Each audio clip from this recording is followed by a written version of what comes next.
And good evening, everyone, and welcome to this round 14th of the SimRacingHub Championship F1 on the RFactor platform. You're on live on GTCQ TV, and leading the championship this round on top of it is Josh Mills, leading by only 5 points on Argenis Riera in second position, 276 points versus 271.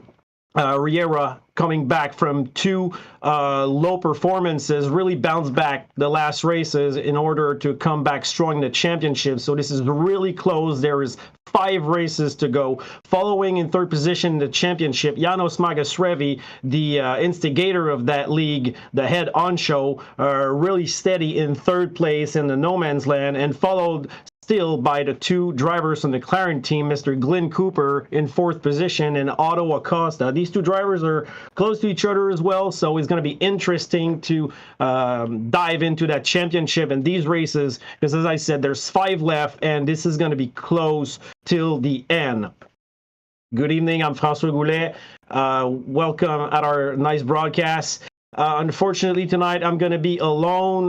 My usual partner in crime, Mr. Matt Hartley, is not available. He went to the ER with his younger son, so he's not going to be able to be with us, and we wish him the best for health situations, and we just hope that for him and his boy that everything goes well. We're going to think about him during the race, but we are here to have fun and enjoy ourselves.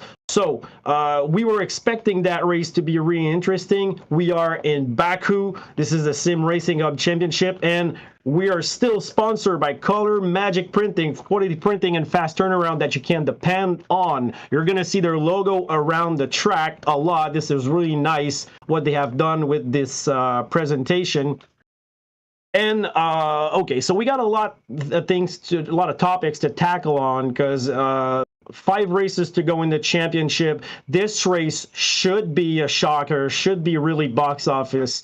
The reason for that, and we talk, with the drivers about that this track is just treacherous. There's a lot of traps everywhere, and I've been looking at the practice so far, and I've seen a lot of drivers hitting the walls, even the best drivers. So I don't think it's anybody's game. Along the years, so the drivers that won those races in the past, and I have a little list here. You're going to see me a lot during that broadcast, just looking at statistics from the other years.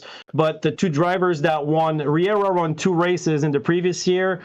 The other one was Magasrevi, if I'm not mistaken. Sorry, I don't have my board in front of me. I'll come back to that. So this race is going to be hard because the walls are closed. There is no place for making mistakes. This is a track that has been in the calendar. This is their 7th time here. So we got 6 previous winners.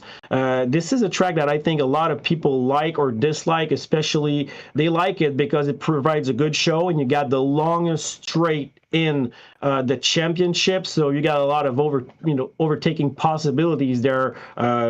With the draft, but also with the DRS, because it's just eternal. Ask Lance Stroll about it, which came close to a 2nd place back in the day, and it got taken off by Valtteri Bottas at the last moment.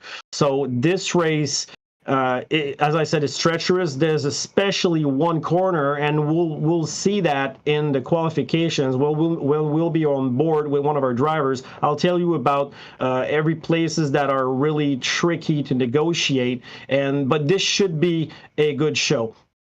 So going in the championship, this race won't be any surprises except for the incidents.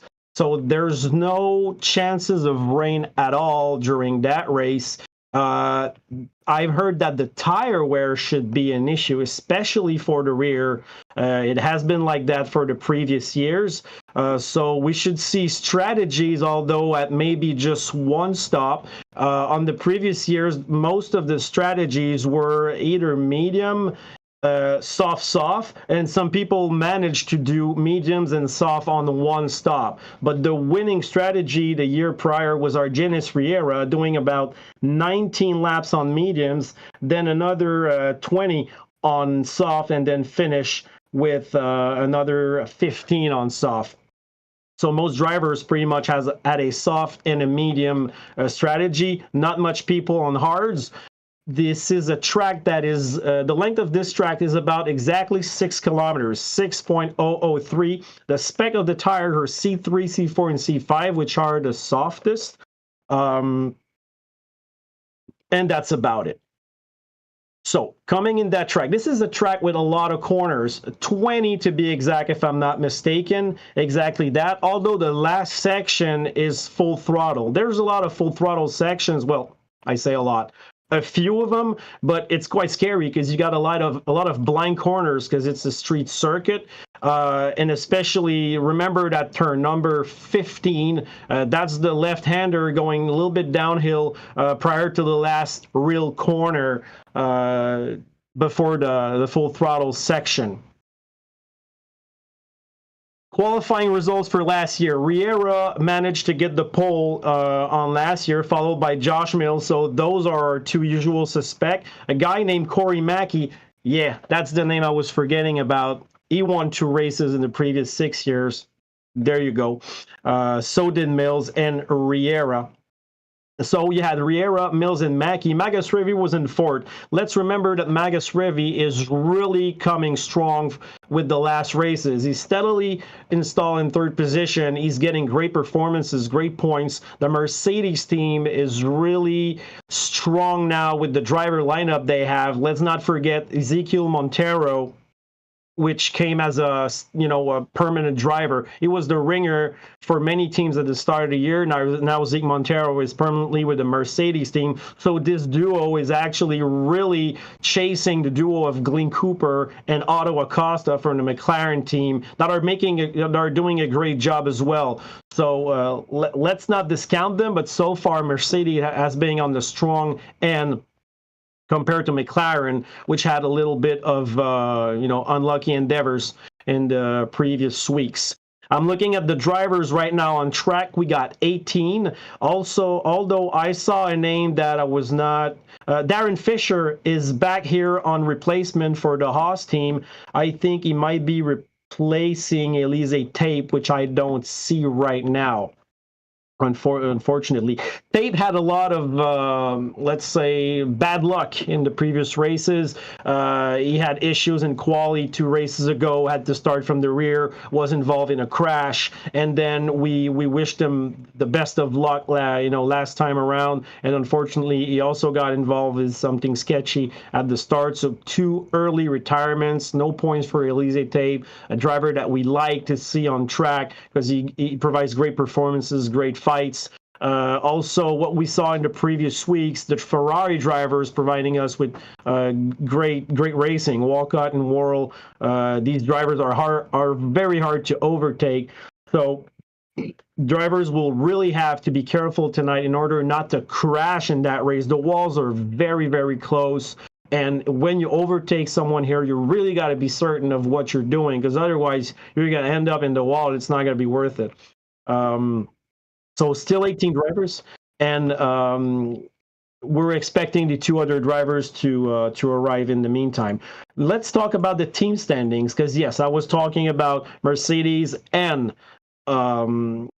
I'm sorry, but leading the championship in the team standing is, of course, Red Bull. Red Bull, with Josh Mills and Jean-Pierre Lalancette. So Josh Mills is doing great, having great results and steady results since the start of the season, and he's leading the championship. So it's no wonder that he's providing good points to the team. Jean-Pierre Lalancette, not exactly at the level of Josh Mills, but still bringing home some points. So in the team standing, you got Red Bull Racing that has 350 points. And then followed by Aston Martin and Aramco Racing, 273. So that's a huge gap. It's over 75 points. So mathematically, no, I don't. Well, yeah, it is possible, but it would have to be really unfortunate for Red Bull, like really a bad situation. A lot of DNFs, and Aston Martin will have to score a lot of points because unfortunately Riera didn't have the help that Josh Mills had in the front from his teammate Ricardo Sr., unfortunately, which didn't really provide points since the start of the season. I think he probably provided Weiss a few points to the team when they finished in the top 10. Then you got Mercedes and McLaren. That's what's interesting. Now you see Mercedes 242 points and McLaren is 198. So that's another 44 points, a little bit closer. So it's mathematically, better. The chances are way better for let's say McLaren to catch Mercedes, because remember it's 25 for a win, but you still have two drivers, so double that. It's doable, but for that McLaren would have to finish in front of Mercedes, I guess, every time probably, and wish to Mercedes to have a little bit of bad luck, maybe a DNF. That would really help them, because that's what happened with, I think, one of the McLaren drivers. I think it might have been Auto Costa, I'm not sure, in the previous race, one of them DNF, so that's 0 points. And then if you got the Mercedes driver doing third and fourth, that's the best point they can have, so they're still increasing their gaps on Mercedes. And then you got Scuderia Ferrari in 5th position at 113. Williams is there. I mean, they're at 72, so it's another mathematical possibility for Williams to catch Ferrari. Although Ferrari, as I said, have two drivers that are hard to overtake and also that are providing points most of the time. They're in the top 10. So it's 21:15. The quali is about to start. During the quali, I'll be doing my little Matt Hartley-ish task of describing you the track. Although it's not a track that I drove in my sim racing career, I've seen all the races here, and I know where the traps are. So, I know my way a little bit around it. But I'm happy to be in my chair tonight and not in them. So we're going to go around the track. So, as I said previously, as we see the drivers doing their out lap, their warm-up lap, the walls are closed, so you really got to warm up your tires properly, and it comes down to who takes most chances in order to be able to maximize their racing lines, maximize the time gain in that track, and avoid any incidents. We're going to see maybe a little wall kissing, which is not, it's not that unfortunate, as long as it doesn't break your car. But if you got damage here, especially in quali, because you're getting too fast too soon, you might have to retire your car and start from the rear, and you really don't want that, because track position in this race is more than important. So I'm gonna go on Argenis Riera's on board right now. He's negotiating the last section before the fast start finish section, and he's already on the throttle. I think he's really warm upping the lap, and now he's at the start of the fast section, which is not really the start finish straight, but we're arriving there. So full throttle section, DRS open, and now there it is, the start finish straight, which is eternal. This is the longest straight in the Formula One calendar. I mean, if you're in front of somebody here, you're going to be overtaken. Hard on the brakes, tight left turn 90 degrees, and there's another similar corner but less large coming at turn 2 here. So it really has to kiss the inside apex, come close to the barrier, but not too close. Still safe from Riera, which is very much in control nowadays. Braking between the 150, negotiating really close to the left wall here. So those turns are really 90 degrees turn till turn 4. You got to get a little king here. Then a piff path, a left, right, turn 5 and 6. Well done by Riera. This corner here is not really a 90 degree on the right. It's a little bit more than that. And then you're arriving at the old part of the track, the old city section. Really tight here, really dangerous. Negotiating 9, 10, 12 in a matter of seconds. So you saw like it was really narrow. There's no way of overtaking there. They're full throttle, 2 blind corners here. And this is the worst part, that where every driver's struggling, that downhill, a little bit right, then left turn. Hard on the brake, last turn before full throttle, and here we go for the rest of the lap. This should be full throttle, really kissing the apexes, and now you're safe here. But blind corners, keep that in mind. If something happens after these corners, you might end up in a car because you don't see what's happening. It happened really fast, so let me remind you, when I said 2 blind left corners full throttle and the downhill left, the little kink, downhill right, and the little kink on the left, that's where most of the F1 drivers are having their incidents. They're kissing the wall, or they just go in the outside section when they can decelerate and get back on track, but you're going to lose a lot of time. So for the time being, our Argenis Riera 136.2, followed by Josh Mills with a 36.8, so that's half a second behind. I'm following Janos Magasrevi right now, which has yet to complete a lap.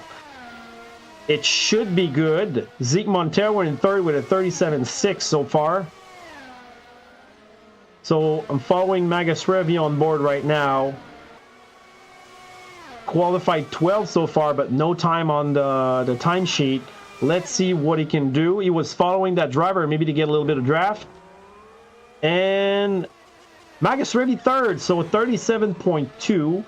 4/10 better than his teammate for the Mercedes team. So who has yet to finish a lap? Darren Fisher withdraw from his lap. Something might have happened. Ricardo Sr. still in the pits. No laps. And Cliff Van Leeuward is finishing his hot lap. So let's see where he... Okay, he's in 16th position. Still just 18 drivers on the track. Missing 2 drivers for this race. And Riera is back in the pit from his decelerating lap. So half of the qualifying session done so far. Magasrevi back on the deceleration lap, sorry. So everybody back in the pits doing warm-up laps or just getting back in the pits after their hot lap. Maybe some of them had a little unfortunate situations because some of them didn't complete their laps or had really bad times, like Cook or Del Castillo. I doubt that that's what they were aiming for, so they will have one more chance to redeem themselves. And I'm watching Riera on his second out lap. Josh Mills is right behind him. So I'll be looking at these 2 drivers to see what's going on with their driving. Riera, when we watch him on board, it's incredible how much control he has and how stable his car is. So this is a car that is really well set up.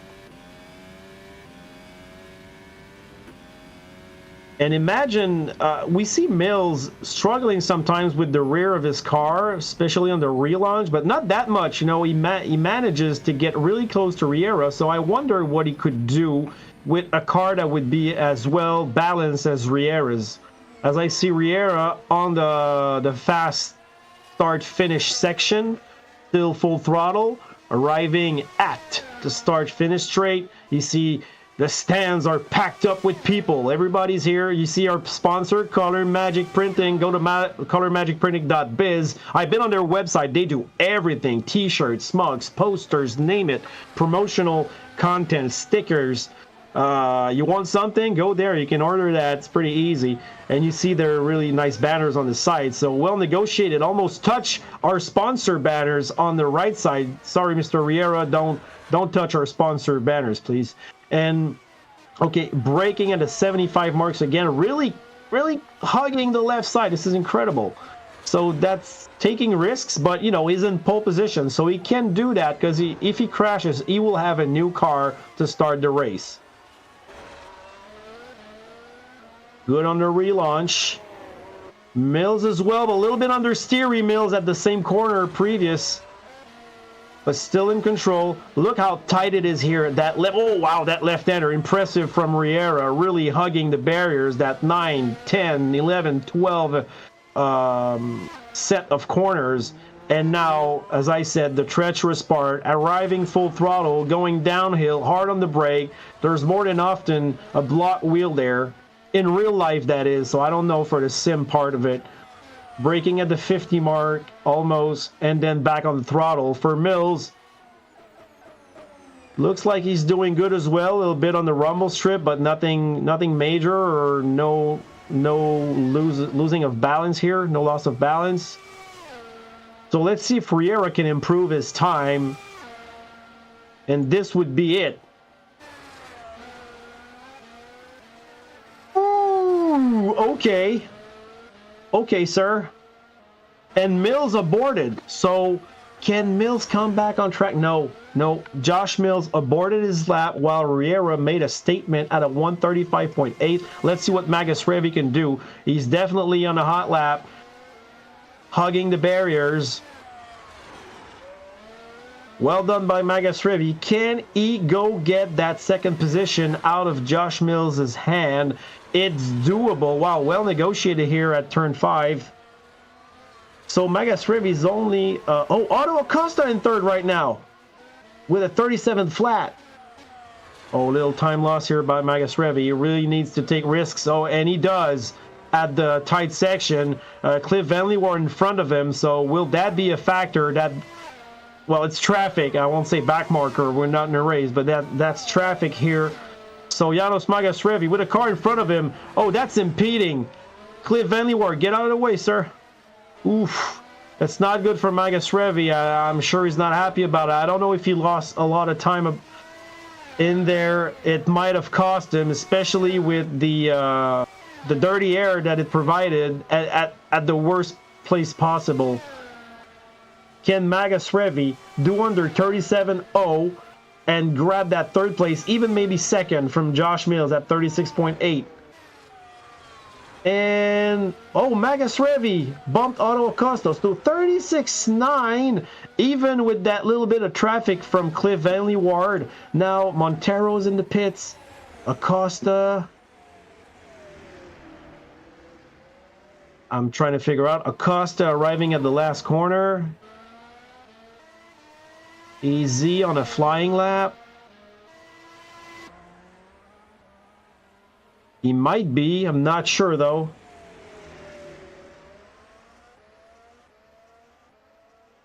I'll be watching Glenn Cooper if I can after that. Yeah, okay, going back into pits. So, Magasrevi's still out. He's on his, in lap. Lalancette, Walcott. I think all the drivers completed their hot laps. Woo! Okay. I enjoyed that. This is fun to see how close they are from the walls. Now, in the race, they will really have to be careful because the walls are coming close and close and close. So qualified has ended, and I'm following Glenn Cooper, which is the last driver on track, along with Janos Magasrevi. So Riera in first position, followed by Mills, our two usual suspects. Remember, Riera is exactly, 5 points behind Josh Mills in the championship, if I'm not mistaken. Yes, so 5 points, very doable. He could grab the first spot in the championship if he wins that race. And also, if he does the best lap like he has done many times in the past, he will grab back that championship with 4 rounds to go after this one. Keep in mind, the next race is in 2 weeks in Singapore. Well, I'll repeat that later on during the broadcast, but Singapore is a similar track to this one.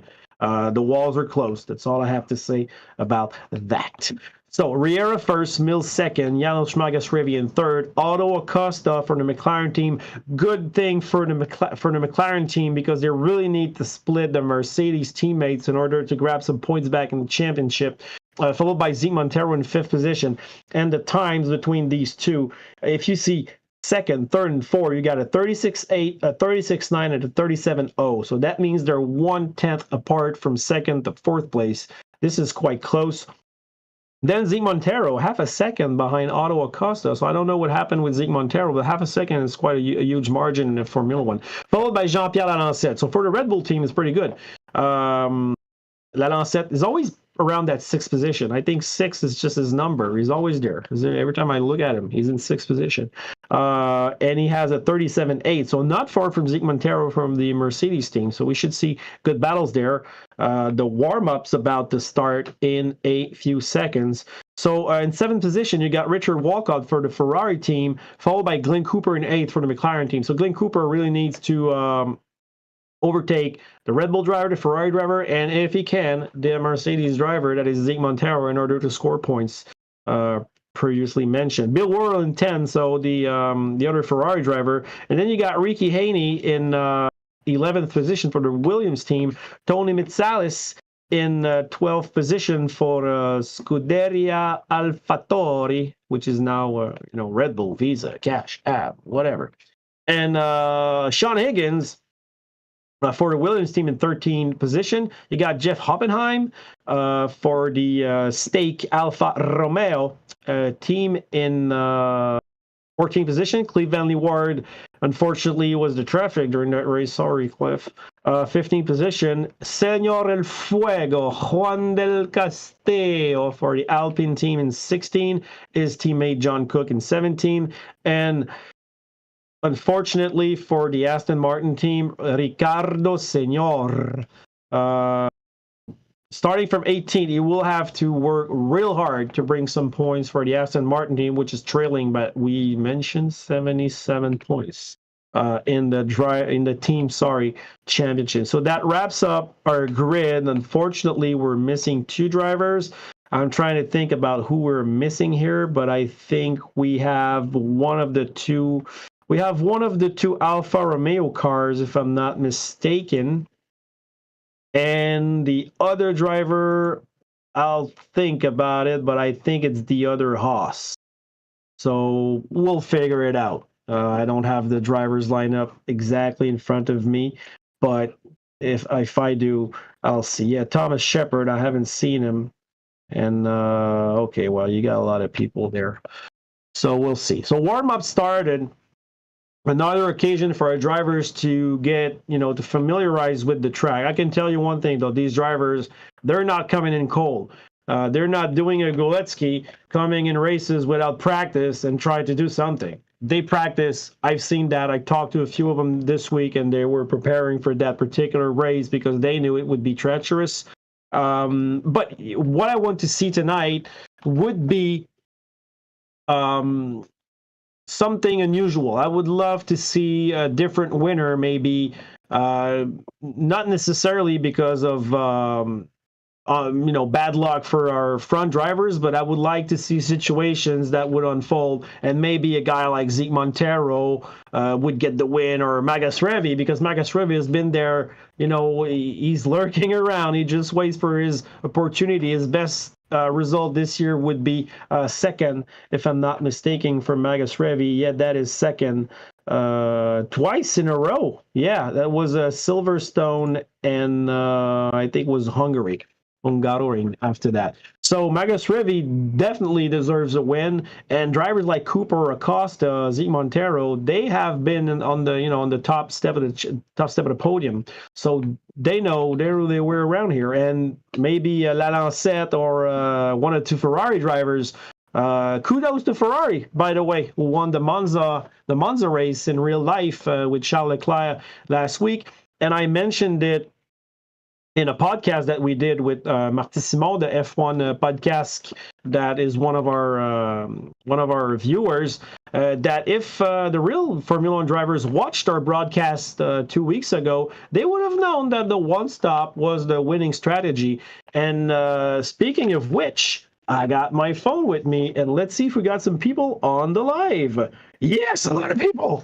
And Marty's here. So as soon as we see the driver on track a little bit, I'll go read what you guys wrote to me. So not everybody's warming up, which is not good. If I would be in their shoes, I would warm up as much as I can just to be accustomed to this track. But one driver that is actually on track is Riera. That guy is so in control, and I would place him as the favorite to win. I would put my money on him because he's such in control, but we never know. He might take some risk getting really close to the barrier and have damage. So I predict that this race, unfortunately, I'm touching wood everywhere around me, which will probably be the race with the most DNFs. But, you know, let's cross our finger that it isn't, because we need cars on track in order to have a show. 1 minute 26 prior to the warm-up lap.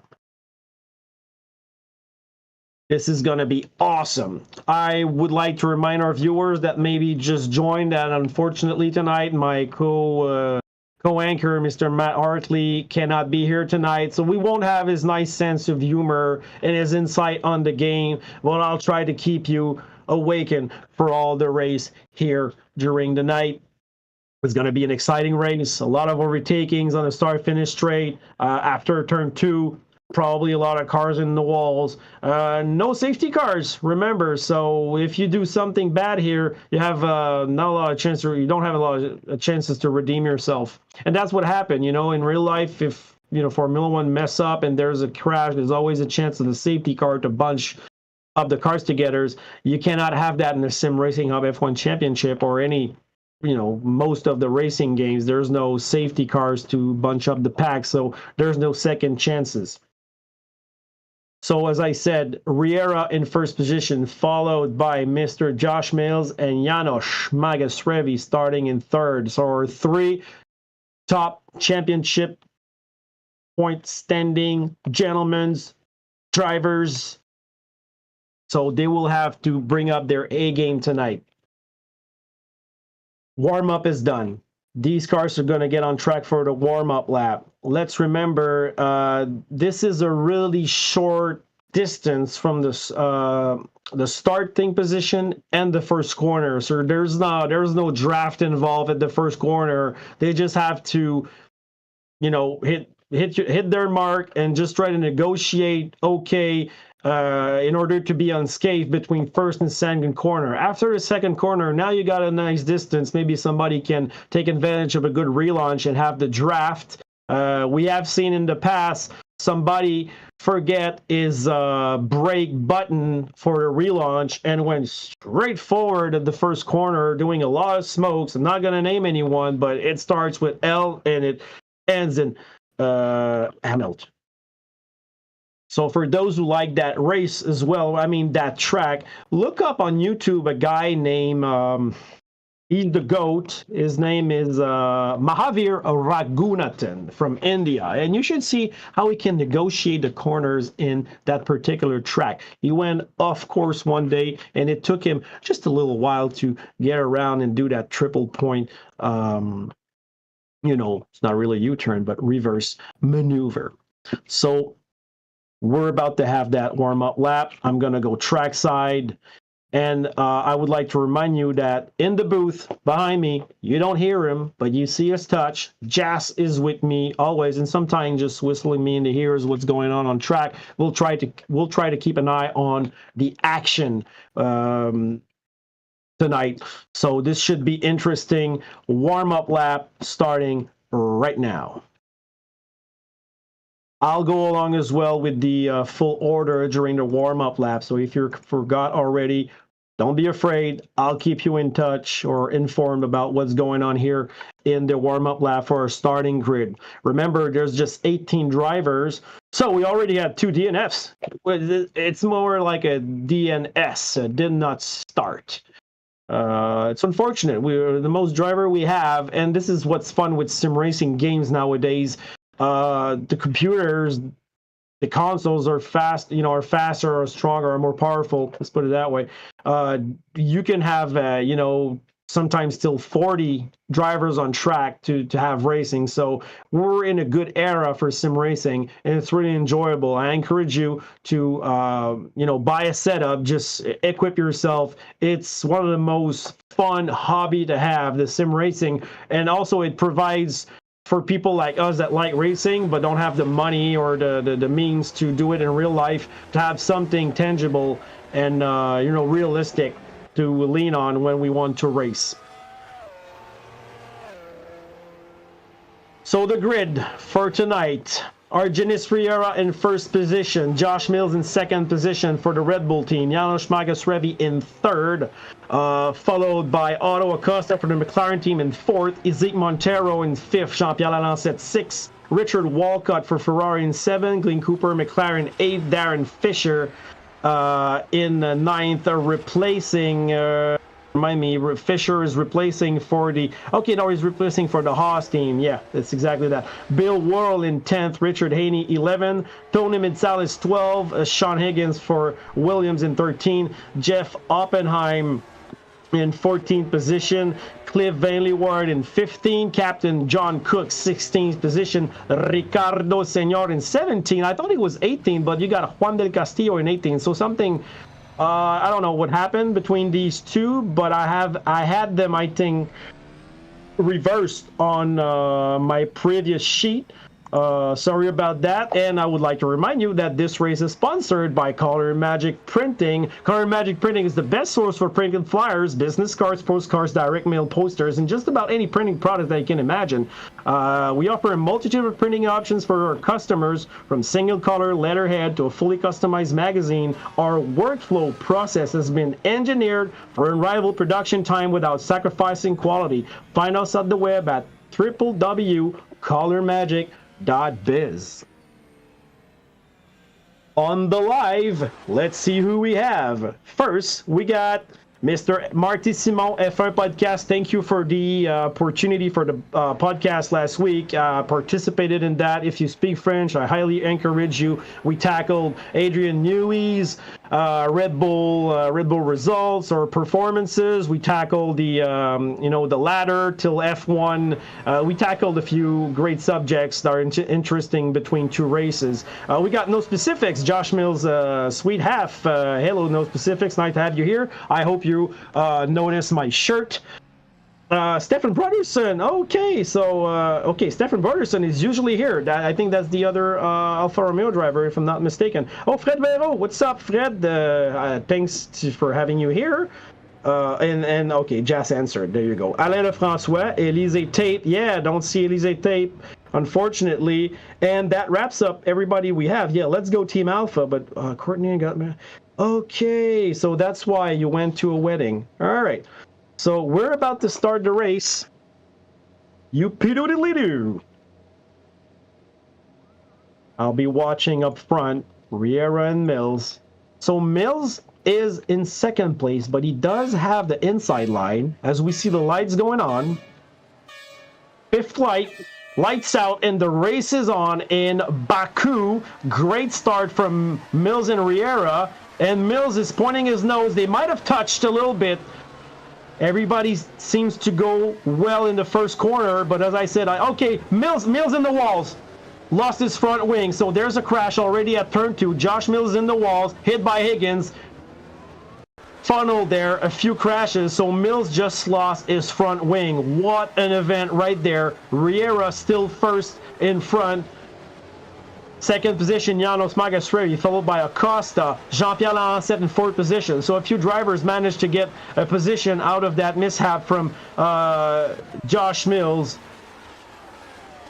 No other crash to be seen so far. Wow, that's bonkers. Box office situation here. Our leader in the championship just hit the wall and lost his wing. Might have had something to do with the first corner touch that I think I saw.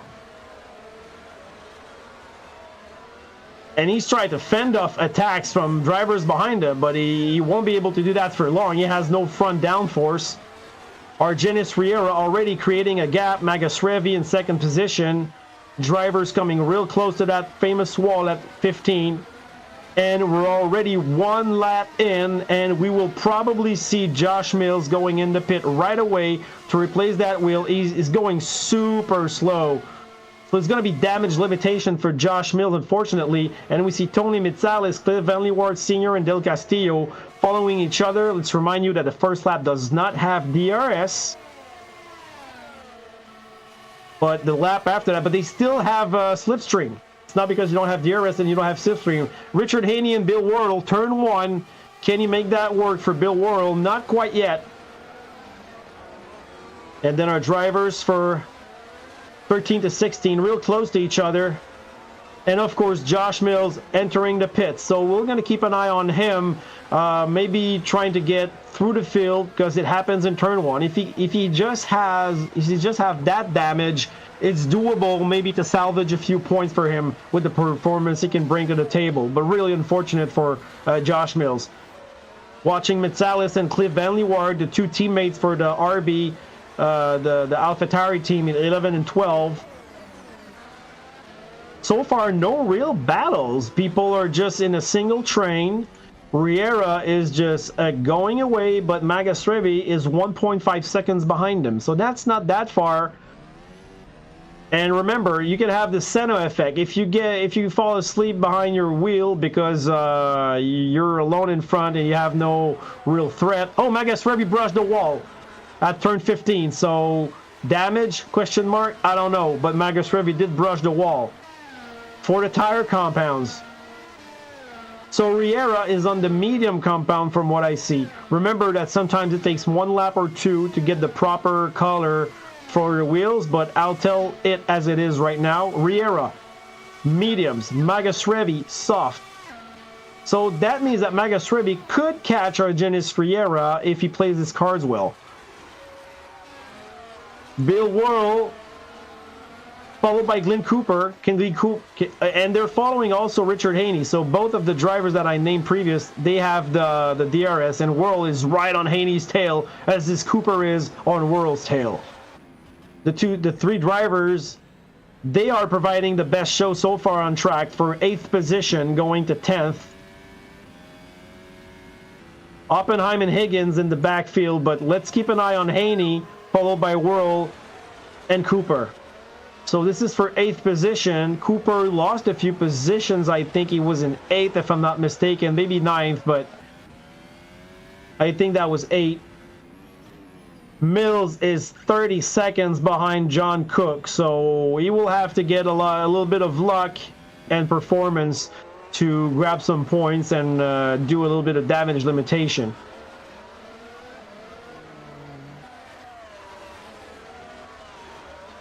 So far, the drivers, they don't seem to be taking that much risks. You probably heard me. I'm going to take a little bit of water here. But let's talk about what happened to Josh Mills. First corner, I think he pointed his nose behind Argenis Riera. That's what I saw. And I think they might have touched. So front right of the wing on the rear left tire of Riera, which could have created a puncture also for Riera. But so that happened. And then they were close at the second corner, and we saw as I'm watching Sean Higgins and Jeff Oppenheim fight it out for 15th position. Higgins, wow, they almost brushed the wall, both of them. Dirty air, side by side at the start-finish straight. Sean Higgins and Jeff Oppenheim, who's going to come on top at the first corner? Higgins is in front. Maybe Oppenheim can slipstream back. Not happening. All right, so I was saying that he lost the rear. So Josh Mills lost the rear of the car. Slid his front wing, brushed the left side of the track, and then he bounced, did a 180, and his rear, his gearbox and rear wing was straight to the wall, and he got hit on the side, on the left side pod. I think that was by Sean Higgins as well. Oh, Lalancette going slow, and Zeke Montero taking advantage of that. In order to close the gap on Lalancette. Remember that old city section, which is the signature part of this track. I mean, photo-wise or picture-wise, is really narrow. So this is a place where we have seen a lot of drivers crash. I think I remember Charles Leclerc just hitting the tires there. Bill Worrell and Glenn Cooper also close together. So we don't have a lot of overtaking spots on this track. They are all setting themselves up in order to be able to overtake at the start-finish line. But look for Lalancette and Zeke Montero. Zeke Montero behind Lalancette. This should be easy peasy. He's within half a second, and now he's got the DRS. And I think Lalancette don't have the DRS. Look at that. It's a rocket ship. Zeke Montero taking 4th position from Lalancette. Whoa! Whoa! That was way too wide. And Lancet managed to get back on the inside. Can Zeke Montero outbreak him? Well done by Montero. And also well done by Lancet. I got to salute that. And still, World, Cooper, and Haney exchanging 8th, 9th, and 10th. So these drivers are really close to each other. And I remember I did not go through the tires with all of them because we had situations, but if I can see tires for World, medium, and medium. So these 3 drivers for 8, 9, and 10s are, all of them are on the medium compound. And Lancet and Zeke Montero still fighting it out. Magas Revi 2 seconds away from Riera, not taking advantage of that soft compound versus Riera, making the most out of his mediums. Very much in control of that race. No need to take that much risk. Magas Revi's pushing. He's close to the wall. Remember that he might have kissed it on lap number 2 or 3 at turn 15. And we have yet to see a big crash in the wall, except maybe for Josh Mills, but that was not that much of a big crash, more than a brush that cost him, that cost him a lot too. So, okay, World in front of Cooper, in front of Haney. So, 2 drivers with DRS and 1 which is just a sitting duck. And let's see how Cooper manages to get out. And I think Haney is nowhere around. He might have not had the... Yeah, he was more than 1 second away, I think, at the detection zone. So he didn't take part of that, and he lost a lot because he didn't have that slipstream as well as the DRS. So Glenn Cooper back in 8th position. Now, can he go and get up through the field? His next target would be Darren Fisher, which is exactly 2.3... Oh, World went wide. 2.3 seconds away. Zeke Montero still followed by Lancet, and I think they're closing up on Otto Acosta. The gap between Montero and Acosta is under 2 seconds, but barely. And I think this would be... Whoa. Oh, I think we have a crash here. Yeah, Lancet. Oh, Lancet crashed at the enter. I named it near the castle. So he did a Charles Leclerc in the wall, and guess what? He not only did a Charles Leclerc, he did a Josh Mills, and Lancet, okay, crash from Lancet. He's out. Walcott, I think, might have touched him as well. So there's a big crash from Jean-Pierre Lancet. He's out of that race. What happened to Walcott? I think Walcott might be unscathed, but I'm not sure. Jean-Pierre Lancet is out. He lost like 1/4 of his car. But I'm worried about Richard Walcott. I think he might have avoided Lancet, but that's not... It's not 1% confirmed. That is good news, although, for the Aston Martin team.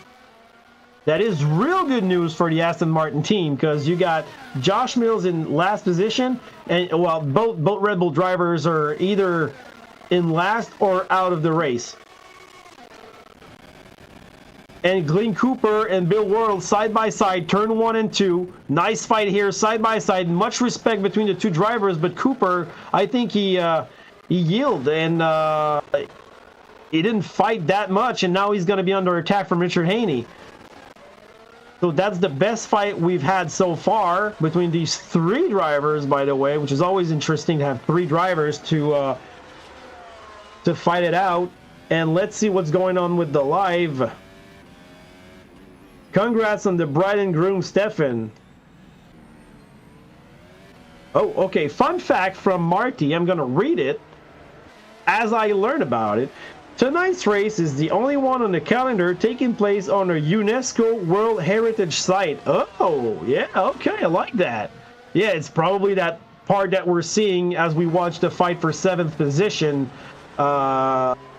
This is a real nice spot, that old city of Baku. And Marty, if you may, could you tell us how old are these structures? It would be interesting I'm going to use you tonight, Marty. You're going to be my partner in crime, even though you're not describing with me. You're going to feed me with some valuable information. If I ask some questions, I hope you'll do that. So how old is that section, the Baku constructions? Char said in this crash, I'm so stupid. Yeah, I think I remember that. You really crashed at the same place, because I was watching Zeke Montero and I saw Lalancette's name just stop at the left corner of turn 9, which is the let me double check on that, but yeah, it would be sorry, turn 8. That's turn 8. So the entrance of turn 8, instead of going left, you might have touched the inside of 8, and then it just throws you in the left. Bill Worrell brushed the wall at turn number 4. So he just brushed the wall. I don't think there is any damage on his car, but Glenn Cooper is going there. He's catching him up, and that's going to help Ricky Haney in 9th position also to maybe get close to these guys.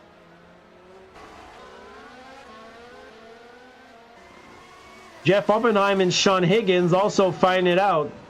Yeah, so I didn't read properly, but Stephen Brotherson, he's the one who got married, so that's a good reason for not being here. I gotta tell you. No, man, ditch your wife and come race. Come on, man. Oh, Sean Higgins in the wall for 14th position. He's in the wall, and his wing is under his car, and that's a DNF for Sean Higgins. So our second death of the evening. So Otto Acosta behind Janos Magasrevi with the DRS. So that's a new battle we have on for second position. Janos might have thought that he was alone and well for second position, but guess what? Otto Acosta from the McLaren team, who has an agenda. He wants points, and he wants points for his team as well. And we saw Zeke Montero almost kissing the wall at turn number 2 while we're watching the battle between Janos and Otto Acosta. And look at that. Otto Acosta, he just have to stay behind Magasrevi and overtake him where it's pretty easy. But look, I think Magasrevi at lap 9 out of 51 is probably struggling with the tire wear right now. I don't have that information, but the window of performance from the soft compound is probably past. And then you see, oh, look at that, Janos Magasrevi really struggling with the tires. I wouldn't be surprised that he pits in this lap, because he's really, really close of being overtaken even before the start-finish straight, long, fast section. So Acosta in the dirty air, and Luke who's coming behind him. That's another thing, though. If Magasrevi does not pit, that helps Zeke Montero.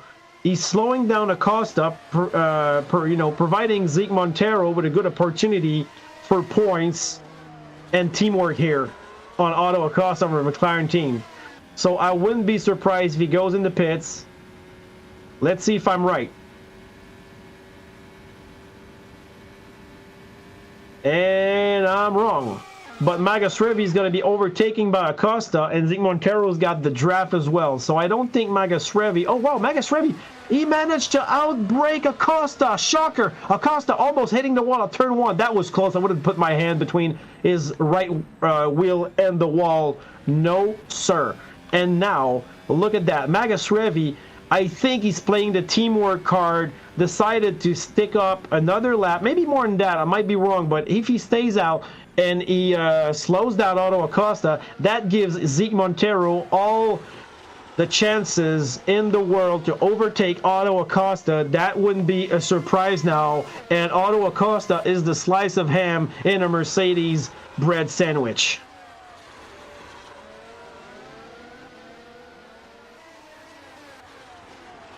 Ooh, okay, some evidence might suggest that some of the constructions here would go back to 6th or 7th century before Christ. So I didn't think that. I thought it might have been a little younger, but yeah, maybe some constructions around there are that old. Thank you for that tip, Marty. Always fun to have you on board for that. And look at how Montero's close to Acosta. So this is going to be, I wouldn't be surprised that Magasrevi goes from 2nd to 4th there.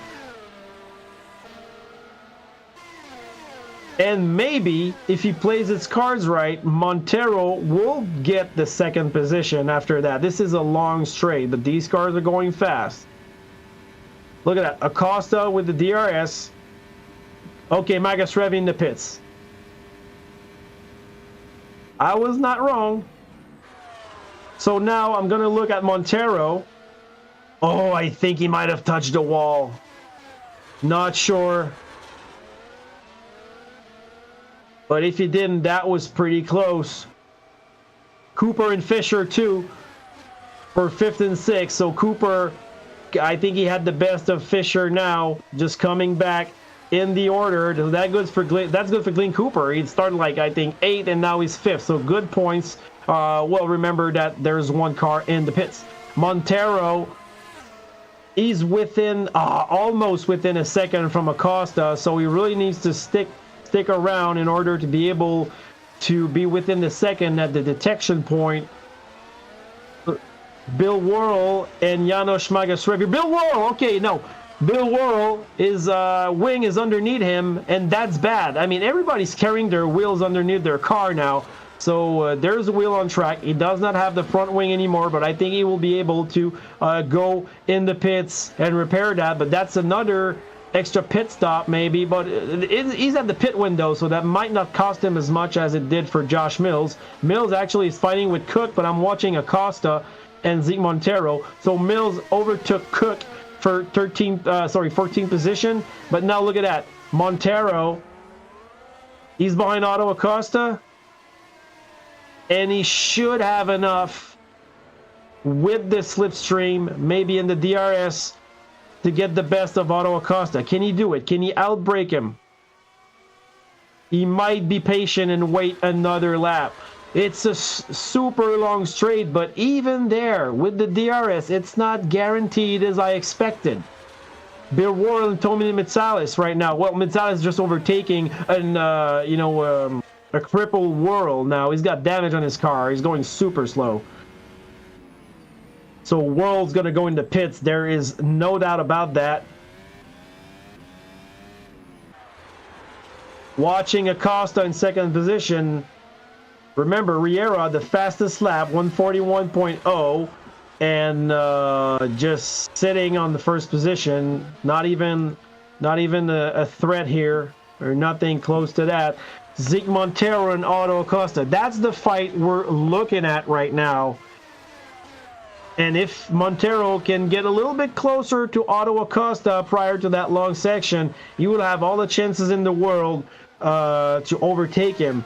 So far, we have seen a lot of cars hit the wall, but just carrying their wings even under the front of their car, the rear of their car. It's just unfortunate, but that's the danger. And Zeke Montero kissed the wall at turn 15. No damage, no visible damage so far, but it doesn't mean there is any. And he's 6/10 behind Acosta. I think this is going to be it. Even with that little brush. Yeah, he's getting closer and closer. 4/10 of a second. And it's not even open now for the DRS on the rear wing. Okay, now it's open. Can Zeke Montero do it at this moment? I don't think it's going to happen. He's going to wait. He's going to wait. Same thing. Both drivers getting a good first corner, but they're close to each other. Well, Fisher and Magasrevi. Magasrevi behind Fisher. Yep, pretty easy peasy for him. Even Montero is pointing his nose in unusual, well, I wouldn't say unusual section, but the second fast part, which is less long than the main part for overtaking.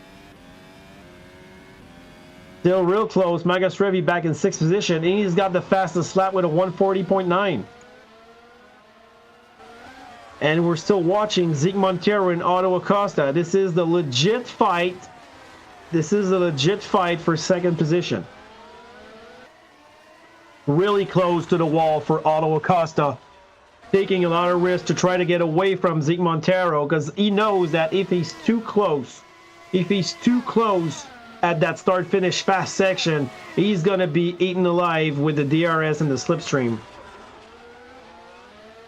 Yeah, Jean-Pierre is on the live, and he says he's pissed, and I get that, man. I mean, unfortunate for you, unfortunate for your team. You guys were doing so well, and both of you, unfortunately, kissed the wall, and that crash really didn't give you any opportunity of redemption. You couldn't fix your car. It was just broken up. So, okay, Zeke Montero inside Otto Acosta.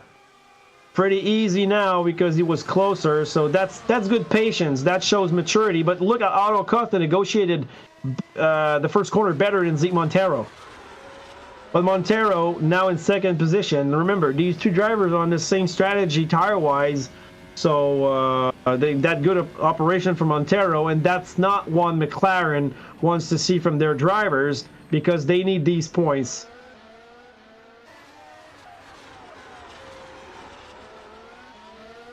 And no specifics on the live. She thinks that Baku would be a good circuit to attend F1 in person. All the historical landmarks intertwined with all the complexity of the track made for an eventful race. That's totally agreed upon. Oh, I mean, agreed. Sorry. Yeah, it looks like a nice landscape, seriously. You can see it. Even if it's sim racing, they really did something pretty with the environment. And you know what's also really good with all the white walls that you see in Baku? It's all the color magic printing banners that you see around the track, providing a little bit of rainbow colors to our race here. So Otto Acosta, can he bounce back? He's 1 second behind Zeke Montero, so I don't think he's going to be able to take advantage of that. Nope. He won't be able to take advantage of that DRS. I think that it would be a good time to pit if it would be good in their strategy, but I think it's a bit too soon on the medium compound to get in the pits. Now Magasrevi in 5th position. He's on the medium compound. He was on the soft to start with. I wouldn't be surprised if it's going to be maybe a two-stopper. Because last year, as we said, we saw a lot of two-stoppers and some one-stoppers as well. I mean, you want good tires to be able to, navigate and negotiate through that track. Darren Fisher, chased by Glenn Cooper. So this is a race that we want to see. Zeke Montero now within Acosta within 1 second of Zeke Montero for that second spot. I think Zeke Montero struggled in a few corners, which gave Otto Acosta a little chance of closing that gap. But Zeke Montero now, just exactly 8, 9, 10, so not enough breathing room to be certain of a no DRS from Acosta. And Zeke Montero, high on the rumble strip. That's dangerous. He might have been thrown in the opposite wall, but that didn't happen. And look at that, Otto Acosta. Okay, now within a second, where's the detection zone here? Let me see. I think he might have it.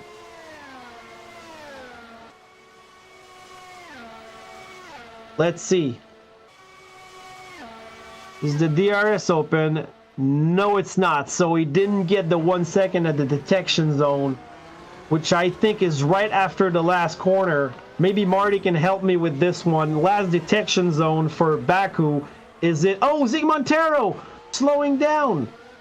Almost kissed the wall, but, well caught. But that's going to cost him about half a second.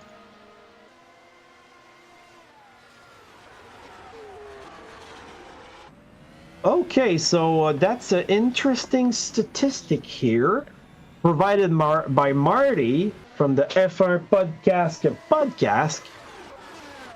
And as we're watching Zeke Montero and Acosta, because I think Mr. Riera went in the pits, we missed that, but there was nothing really to see there. And he has the hard compounds on, so for him, I think this should be maybe a one-stopper. He says, and I quote, maybe sometime Mr. Riera wouldn't want to hear. It's something that Mr. Riera wouldn't want to hear, But in real life, out of the 7 races in Baku, only one driver has won the race starting from pole position. Great statistic. And that was Valtteri Bottas in 2019. Oh, that's what I like about Marty. He always comes with great information. Thank you for providing us, in my name and the name of our viewers, thank you for that. And can you tell me where the detection zone is for that start-finish straight? I think it's right after the last corner, but I might be wrong. But that's, as far as I remember, that's where it is. Correct me if I'm wrong. Now, Otto Acosta is going to go in the pits. Yes, and as well as Zeke Montero. So the both drivers in the pits, and Riera getting back his first spot. Best lap belongs to Janos Magasrevi. It's okay. We got Cliff Van Ward and Josh Mills fighting it out. So Josh Mills going back, you know, going through the field. I want to see his tire compound, because we haven't seen Josh Mills. We haven't looked at him. He's on the hard compound, and whoa, he's driving like a mad train, man. He's kissing the walls, and he's gonna make Cliff Van Ward wish he was in the pits in a few seconds. He's gonna pass beside him with great speed, slipstream, and DRS at the same time at the start-finish section. Look at that. Cliff Van Ward is slowing down. He might go in the pits too. Not sure. No, okay, he's not going there, but I mean, he overtook him way before. And Cliff Van Ward still pointing his nose. It's quite menacing when you think about it, but their performances, unfortunately, for Cliff hasn't been on the same level since the start of the season. So I think if Josh Mills overtakes you with a healthy car, you just let him go, because he's on a mission. Now, Josh Mills back in the points so far, because remember, he has another pit stop to do. You know, I don't think he's going to do all the 50 laps left from his first pit stop on one compound. I wouldn't be surprised that he gets to the medium compound at some point and go grab maybe that fastest lap at the end. Fastest lap with belongs to Janos Magasrevi, 140.9 so far. So Cliff Van Ward going really slow at corner number I think it's 7. Yeah, that was 7. And I'm looking at the drivers up front. Richard Walcott has yet to pit. Magasrevi catching up. So that would put Magasrevi a little bit more than 10 seconds behind our Argenis Riera. And Magasrevi is on the medium compound. Riera is on the hard. But remember, Riera is very much in control. Oh, okay, yeah, okay. So No Specifics is telling me that she's not sure that SimRacing uses the same detection zone, but DRS first detection zone appears to be at SC2. Okay, so before turn 2. Safety car line, yeah, okay. Safety car line. Well, you know what? I'm going to go on board with our leader. And I'm going to try to look on track if we see those lines. And I'm going to be like in third person, so I have a better view. I'm watching our Argenis Riera negotiating turn number 15. He's just cruising around. And as he arrive at the last corner, we see here, he goes. And I don't see any marking on the tarmac. Well, I can just Google it, actually, I think. But I'm not sure as well for if they use the same, but that would be, well, there was a line there. There was a line there prior to the pit. So it might be that. And I'm looking at Riera's after first turn. So that would be the second zone. There's a line here. Okay, so the line is like right after the first corner. Not very much, you know, not very far after that. But I'm gonna try to look it up. Seriously, I think we need that. So let's say Baku detection zone.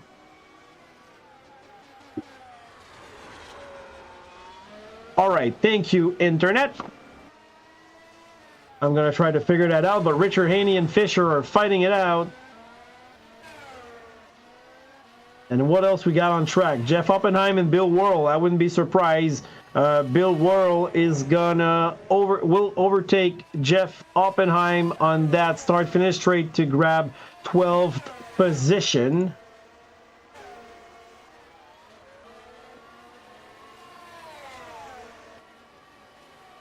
And turns out that the FIA seems to have changed the DRS zone for this, maybe the detection zone for this year of the Grand Prix. But I don't think this would affect our race because we're racing with, I think, last year's edition of the race. First quarter of the straight. That's what that's what Marty's telling me is the first quarter of this. Okay, first quarter of the straight is the straight part. So that's after all these blind snaky corner. Oh, Jeff Oppenheim in the wall on the right side while chasing number 12 Bill Worrell, and he's wobbling, so he might have damage. He hit the wall pretty hard. Don't see any damage, but I think he might have a little bit of damage still. Unfortunate for Oppenheim. We'll see if he suffers from that, but he's sitting in 13th position. And now he almost hit the wall again, so I wouldn't be surprised he has suspension issues that might be able to be repaired in the pits if he goes there. So yeah, so first quarter of the straight would be the straight part, which is, it's still very long, you know, and that's the line I might have seen, but my computer's froze, so I don't care. I'm not looking at that right now. That's unfortunate though for our friend Haney and Mills. Okay, Richard Haney in the pit, so that explains the close encounter. Richard Haney getting out of the pits in 9th position. And now everybody's in no man's land. No fighting. That's not what I want to see. So Magasrevi and Montero. This could be the next fight. Wow. And Montero is really close to the wall. That's spectacular. Oh, he's having a little bit of lag here. I'm seeing him teleport on the track, so not cool. We don't wish anybody to have a disconnection. It happened to Riera, and it might happen to Montero because he's sliding on the track, and I know that when you see a car behaving really weirdly like that, it might mean that his internet is playing some tricks on him. We don't want to see that. No, sir. Glenn Cooper and Walcott close to each other, but Zeke Montero 1.6 to 1.9 behind Magasrevi. I think he has, his tires are less old as well. Magasrevi has older tires. Ooh, Magasrevi just brushing the wall. No damage there. No harm done. But Montero closing the gap a little bit. 10th by 10th.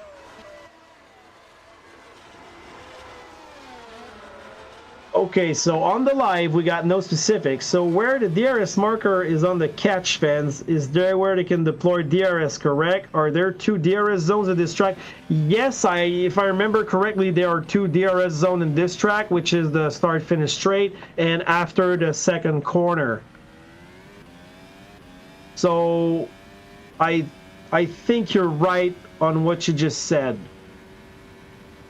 I'm going to go back on board with Janos Magasrevi and look at these little marks on the track.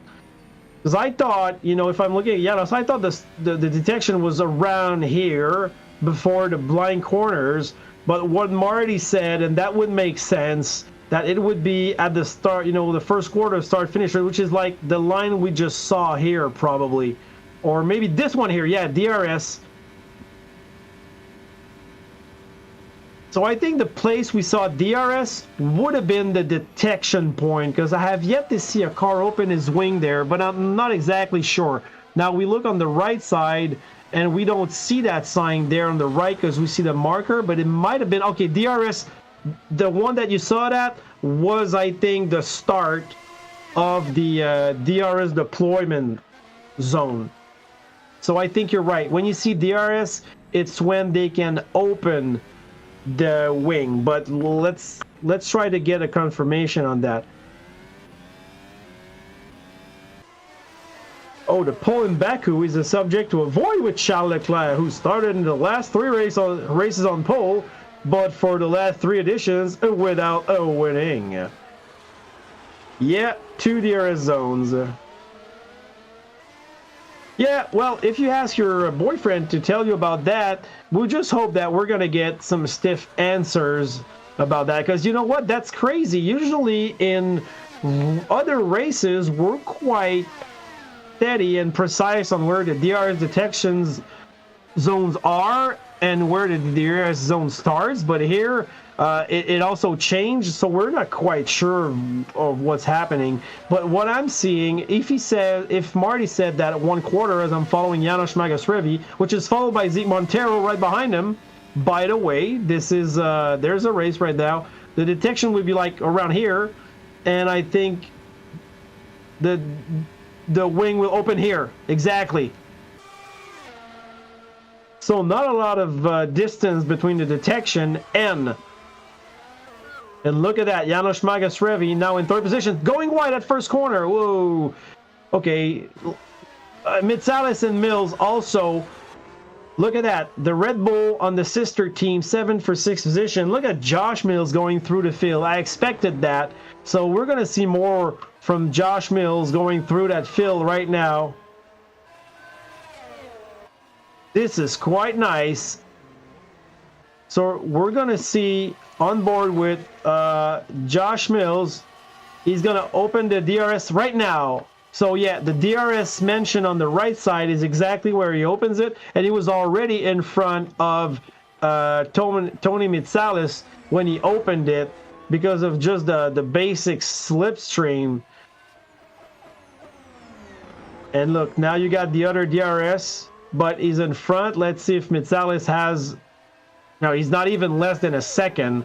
So well done by Josh Mills, now back in 6th position, doing great damage limitation here. He has to score some points. Zeke Montero coming through some traffic right now, but still a little bit wobbling on the track from the lag I was noticing. He's doing the crab walk right now.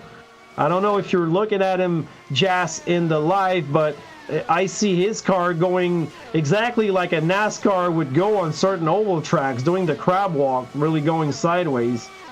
Unfortunate. And Jan Magasrevi is right behind him. But remember, Magasrevi has old tires, so Janos would go in the pits once more. And Zeke Montero, I think he went on the inside rumble strip. He clipped a little bit. His car bounced.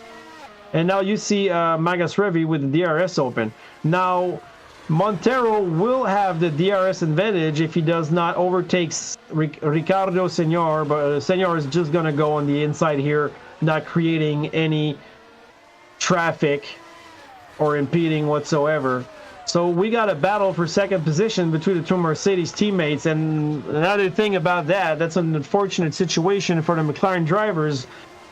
I mean, Zeke Montero going slow in that corner. That is not his best corner on corner number 7. It's not a fast corner, but I see a lot of struggling here sometimes from Zeke Montero going a little bit deep in the corner. So I was saying that the McLaren drivers, although they're doing a good performance, Cooper in 9th and Acosta in 4th, they don't want to see the Mercedes drivers, as I see Montero kissing the wall at turn 15.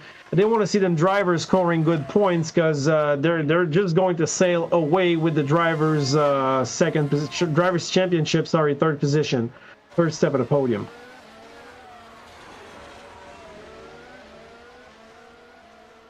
So DRS detection at the end of the corner, 1st quarter of the straight, just before the DRS. So yeah, it's like the detection zone is there at the first line, and then you're almost already in the DRS zone. It happens really fast. So we got that in the bank for the first Is it the first or the last DRS zone when you talk about the start finish line? I would say the last one. So the first DRS zone now, Marty. We mentioned that the line would be right after the first corner. So could you confirm or infirm that, as we spoke with no specifics about that second line? Because we saw a line, and of course the detection zone has no sign on the side of it. And I'm watching our Genis Riera. We're going to go on Darren Fisher, followed by Bill Worrell for 10th place. The last point place, Worrell is under a second, so he's got that DRS open. And now let's go on Fisher. He's gonna see Fisher within a second, and the line I think is right here. And then he's gonna have the DRS open there. Boom, wing open. But this is not a long straight between first and second corner, so it's very unlikely that we see an overtaking there because of the DRS. It just provides more chances to the car behind for them to keep it close with their target right in front of them. So Janos Magasrevi now in 4th position. He has been overtaking Otto Acosta. I missed that. How I missed that, I don't know. It happened very fast because Janos and Zeke were fighting it out, and now, wow, something might have happened to Janos because he has dropped a lot. I mean, yeah, Magasrevi's going in the pits. But I want to see, I mean, I don't know what happened with him, but he lost a lot of time. So he might have brushed a wall or might have spun somewhere. I don't know. We missed that, but I think he lost one position to his teammate, but that was expectable. But the other position that he lost, I think it's in the bank for Otto Acosta. So I was talking about Mercedes driver grabbing good points. Now, while Richard Haney and Glenn Cooper are fighting it out, it's Glenn Cooper that was behind, taking advantage of that slipstream and DRS. So Glenn Cooper, McLaren driver, gaining one more point. So good operation from McLaren, which I spoke about them. I talked about them a few minutes ago. They were in a bad place with Mercedes driver 2nd and 3rd. Now they're getting back on track with that overtaking from Acosta on Magasrevi, and of course Glenn Cooper on Haney. If they can score points, and if Cooper can take advantage of Magasrevi mishaps, they could maybe reverse the situation. I mean, I have no say or no preference, but I want to see a good fight till the end, so I prefer that things were getting closer, that's for sure. So we have so DRS detection at the end of the first straight, and you can open right after the corner. Okay, so it would be at the end of the first straight.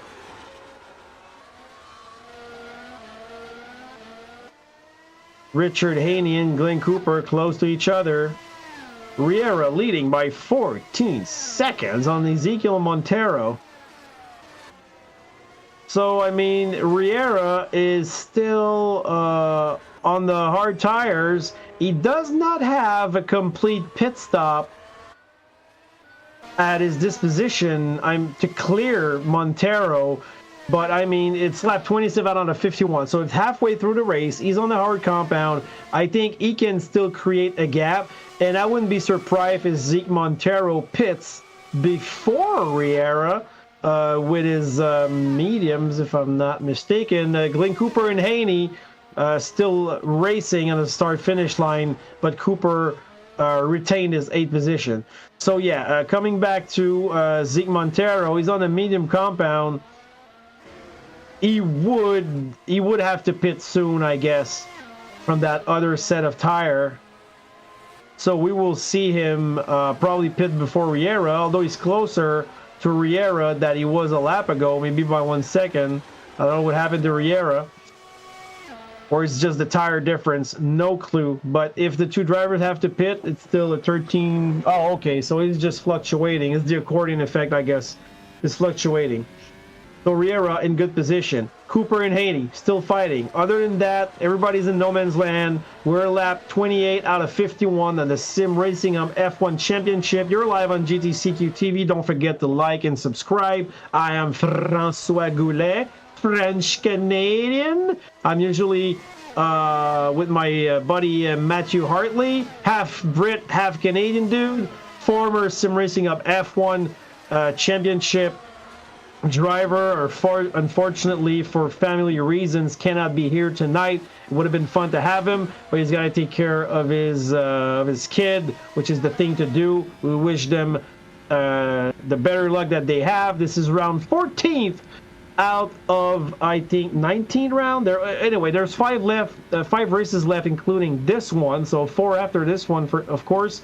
And you're sponsored by Color Magic Printing, quality printing and fast turnaround that you can depend on. Don't forget to go see them on www.colormagic.biz. Cooper and Haney still fighting, and Mitsalis and Magashrevi, but Magashrevi is just getting closer to Mitsalis. He should make. He should overtake him in the short term.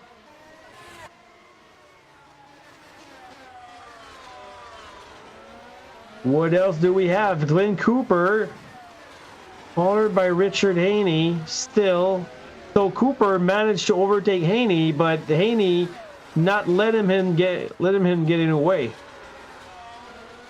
This week, I went on the Sim Racing Hub F1 Discord channel to chat a little bit with our drivers. They were preparing for that race. Nice bunch of people. Good respect between them, as usual. Oh, Cooper, he might have touched the wall. I'm not sure, at the entrance of 7 and 8 at the old section. Let's call it that way. I think it is called that way.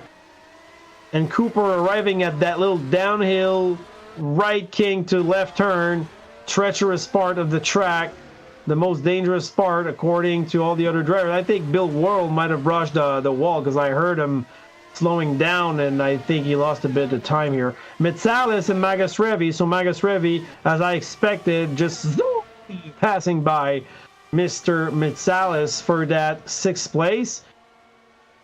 Look at Mitsalis pointing his nose, just thinking about it, not doing it. Oh, Mitsalis sliding. He's doing the Azerbaijan Tokyo drift right here. So he lost a little bit of time, but that's okay, because he could have lost way more than that. I can tell you. I can guarantee you. Sweet. You sent me the track in my inbox. I have the track. I just don't have I don't think I have the right map. Thank you, man. I'll try to look at it while I'm while I'm on it. But yeah, super cool race so far. Not as much DNFs as I expected, which is also a very, very good thing.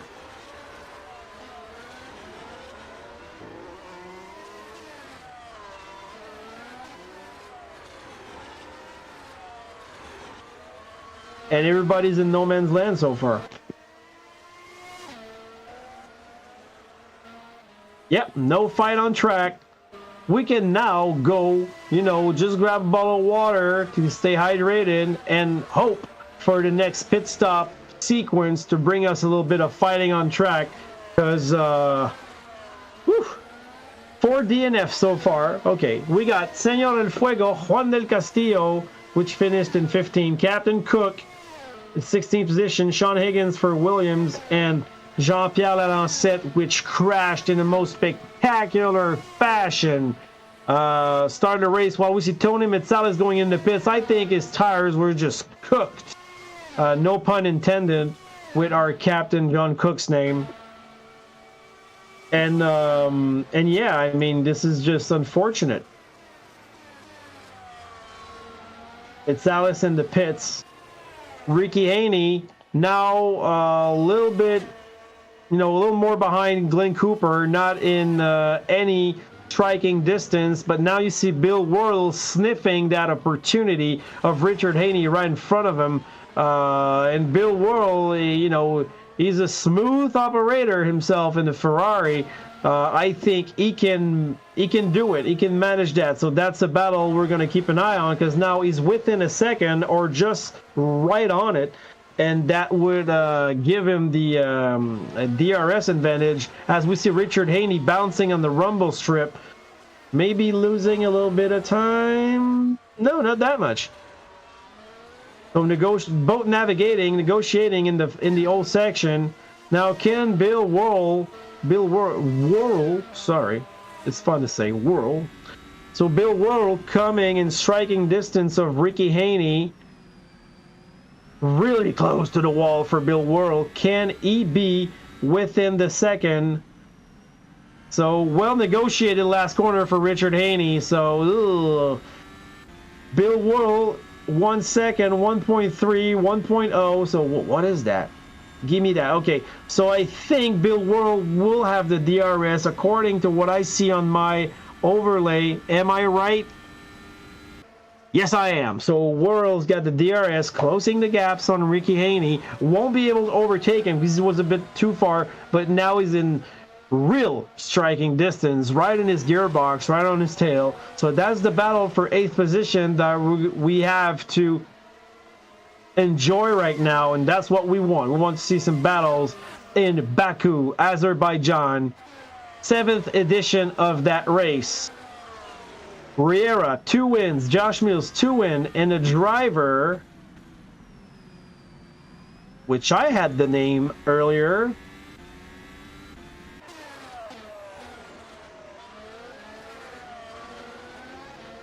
And it's gonna come back because my sheets just reappeared. While we're watching Worrell and Haney still fighting it out. Yeah, I lost all my sheets, but they're back. It was Corey Mackey. That's the name of the driver.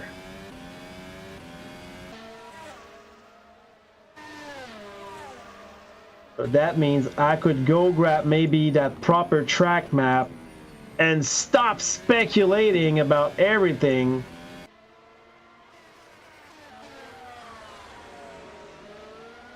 And yes, oh, I have a great map now. Thank you, Marty. That's actually what it's not what I wanted, it's what I needed.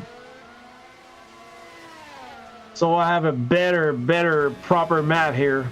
While we see Richard Haney and Bill Worrell fighting it out.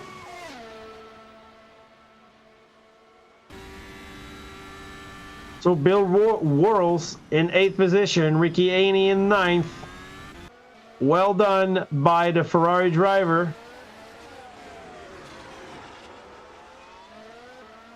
So yeah, that's exactly where we confirm the zones where they were, but it took us quite a while. So are those, so now that we know where they are, Marty, I read that they were changing things for this year. So is this right? Do I have the proper news? And if they changed it, what is different from the previous years? Because what we see here is the old ways, I guess. So what would be new for this year, if that's a thing? Yeah, okay, yeah, I forgot that. There's a new thing also between me and Marty as we're watching the fight between Bill Worrell and Richard Haney unfolding before our eyes, because Richard Haney haven't said his last word. Richard Haney driving for the Williams team, and in real life there's new drivers for the Williams team, and his name is Franco Colapinto, which our buddy Marty likes to pronounce a lot. I mean, he used to be a professional podcaster. Now he came back in the amateur section because his narrative is directed towards just pronouncing Franco Colapinto's name. He's not even talking about real stuff anymore. He's just talking about Williams and Franco Colapinto. You need to get more serious, Marty. This is quite disturbing, and I have to say, I don't know what to think anymore, but you know, I can give you a chance. So back on track, Richard Haney, which is driving Franco Colapinto's car, in striking distance of Bill Worrell still. So 1 second, he can get on the subject of the DRS detection zone. You know, he's lurking around the 1 second. So now he's 6/10 behind Bill Worrell. If he can navigate through the old section right now without harm, which he does. Oh wow, he's staying real close to Bill Worrell. So I don't know, for Bill Worrell, maybe he's struggling with his tire, but he's like 2/10 in front of Richard Haney. It's not even a question of if, but it's just when. And I think Bill Worrell might have brushed the wall with his rear right tire. Now both drivers arriving at the last slow corner in the fast section, and look how close Haney is from Worrell. This should be done even before the DRS zone. Look at that. He's got the slipstream right now. So yeah, he's going to be overtaking him exactly as he opens his wing. Not even a challenge. But Bill Worrell in the pits. Okay, so this explains that. Bill Worrell was out of tires. Argenis Riera navigating through traffic here. I mean, he just overtook 9th position Bill Worrell already, so he has a lap on him, but there's one more pit stop, I think, to go with Argenis Riera. Well, that should be what happened. Otto Acosta in 2nd position, 25 seconds behind the leader. Zig Montero has pitted for his hard compound, so that's his last compound, but he's 30 seconds behind Argenis Riera. So Riera has that pit stop cleared, and I think he might have it clear on Otto Acosta as well. So Acosta 26 seconds. He's on the hard compound. They will return to the old configuration to have a longer DRS zone. Ooh, okay, interesting. So this won't be what we see right now. I don't know where the new detection zone will be. It might be what after the last corner, I think, as I remember. I'm not sure. I thought it was that back in the day, because I think I remember like seeing Lance Stroll in striking distance and wishing it could be like within a second, or just clearing that second from Valtteri Bottas. I think that was what I remember, my souvenir. No immediate fight right now, but keep in mind we still have cars doing in the pits. So far 5 DNFs. So that's not our record. I think our record this year is 7 DNFs. We got exactly 16 laps to go. 16 laps to go in Baku. For those who weren't there last race, the Monza race was super interesting. The start of the race was exciting. A lot of overtaking, cars close to each other, real fun. You know, third third of the race. Oh, Magasrevi almost in the wall, followed by Josh Mills. So Josh Mills arriving on Magasrevi's tail. I'm gonna be watching that. Josh Mills going back through the field. I was about to say that there's a little part in Monza that, you know, was calm at the end, but then we came back with some fights at the end of the race, so you don't miss that. It was a good show, good fun. So Josh Mills, within a second of Janos Magasrevi, within 6/10 right now, so it should be done at the next DRS zone here. Let's watch it. Detection zone. Wing open. Can he make it happen before that? He's arriving like a mad train. Okay, got him on the brake. Got the inside. Well done by Josh Mills. Good line. Taking all the space he needs on the track in order to make the most of his speed. Magasrevi negotiated the corner very well as well, but I mean, I think his tires are just nothing compared to Josh Mills, which has the medium compound right now. So he did his last pit stop. So Josh Mills is in a legit position in 5th place right now. For those who might have joined late on the broadcast, Josh Mills, leader in the championship, I think touched the leader, Argenis Riera, the race leader, a little bit at turn number 1, might have with his wing, and then lost control at turn number 2. Might be related, might not, and then lost the car, broke his wing, rear wing in the wall on the outside of turn 2, got side hit by Sean Higgins on his left side pod, had to go into pits, got the hard tires, and from there, starters is remontada, Franco Colapinto. Remontada, and now he's back in 5th position.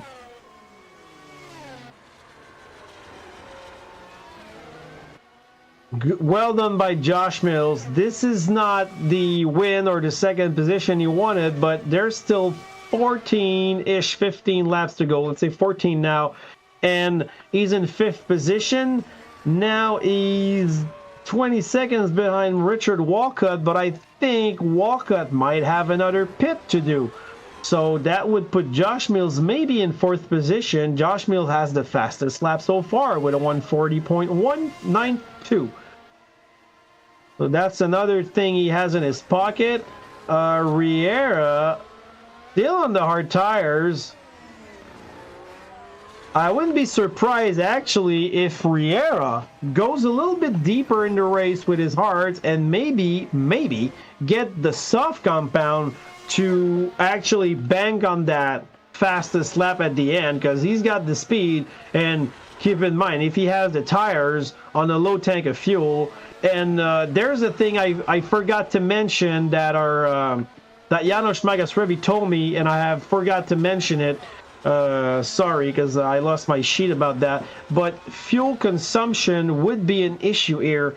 So that's another thing the drivers have to think about, fuel consumption. It would have been an information really nice to have at the start.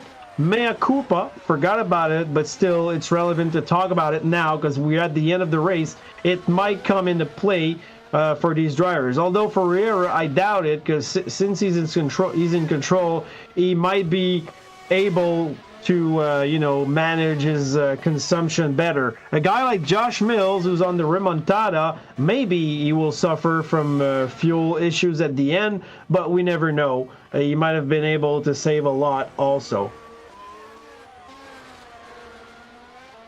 So let's see, what else do we have about information from our friend Marty? He said a different philosophy from what the FIA tried to do in Belgium by shortening the line. Detection will be the same place in activation 2, but it is rather the point where the DRS is closed. Okay, interesting. Yeah, they're playing with the rules and everything and the lines every now and then to try to improve the show. They should listen more to us, the public. We know better. We know what we like to see.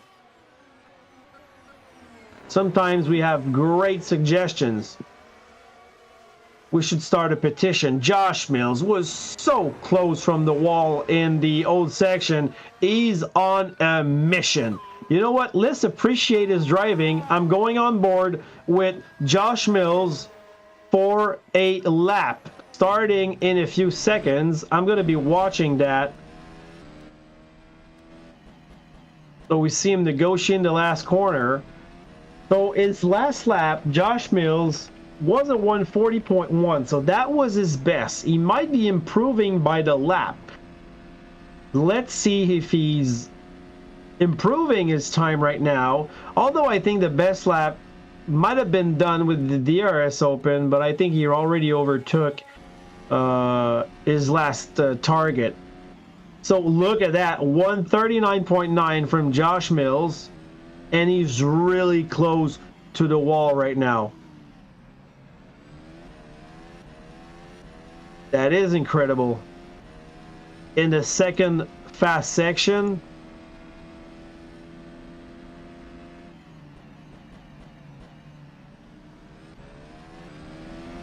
negotiating 4 and 5. Driving. Oh, 4 and 5 right now, or 5 and 6. Where am I? 5 and 6. 7 here, which is really slow. Not a U-turn, it's not a 90 degree, it's right in between them. Reminds me of the Ryan curve in Trois-Rivières a little bit. But Ryan's longer. And then you got that fast blind corner, left, a little bit downhill, right kink in that left corner where everybody locks up here. Rumble strip near the wall. Good driving from Josh Mills. Let's see if he improved on his last lap, which was a 1:39.9. So he's doing best laps over best laps. And I'm trying to watch Riera if he goes in the pits at some point. Still 27 seconds. Riera on top of Otto Acosta, which is installed in second position. I think Acosta might have to pit, though. I wouldn't be surprised. Let's see about Josh Mills. Okay, so 140.6 on the last lap by Mills, but we did see the last of his fast lap when we started this one. The closest fighters right now, or drivers fighting on the track, would be Bill Worrell and Tony Mitsalis for the last point available. Mitsalis within almost, he's barely within 1 second of Bill Worrell, but is it legit? Because Worrell, we have seen on the uphill right now. So I think he's just creating more gap on Mitsalis.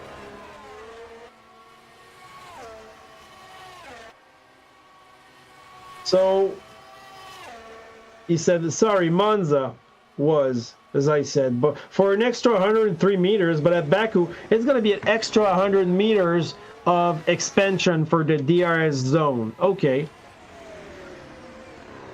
Very interesting. And, 100 meters can go a long way.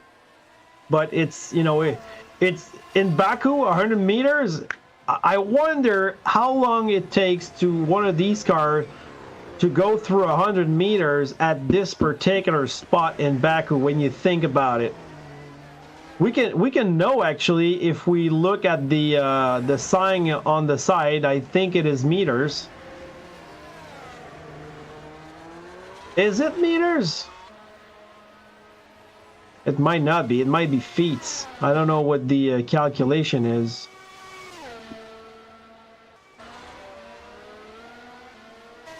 No fighting on track so far. Josh Mills has the fastest lap with a 1:39.7, which was his last lap. So the only lap we were on board with him was the one he didn't improve, which means that we are actually bad luck for him.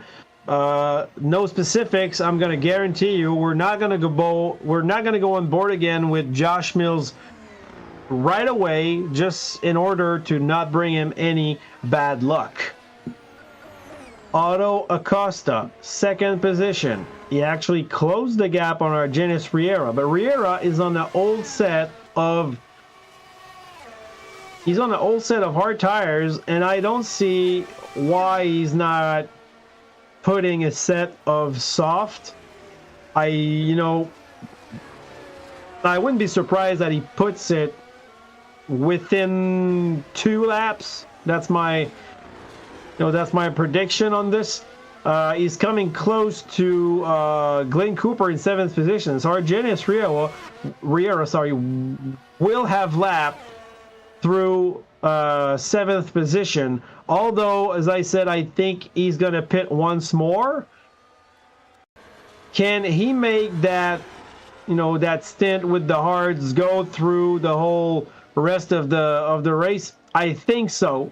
I think he could, but with such an advance, I think he should maybe just, grab that extra point with the soft. He's that comfortable with the car. So I wouldn't be surprised. Still, we have 5 DNF, so race is not over, but that's not the record, I can tell you that. And look at Argenis Riera taking advantage of the slipstream. Is he going into pits? I think he is. I think he's not. He was going towards there, and maybe he changed his mind, or he just tried to go super far. Mitsalis and Fisher, not a real fight right now. Fisher going real slow, letting the front runners pass by him. Lap 43 out of 51 in Baku. Oh, Darren Fisher does not have a front wing. That's the problem. He's in the wall. What happened with Darren Fisher? Well, we missed it, but he was not in the fight. But look at that. Darren Fisher, no more front wing. That's the new aerodynamic for this weekend. We have seen that a lot from different teams. No front wing. So no front wing means less drag.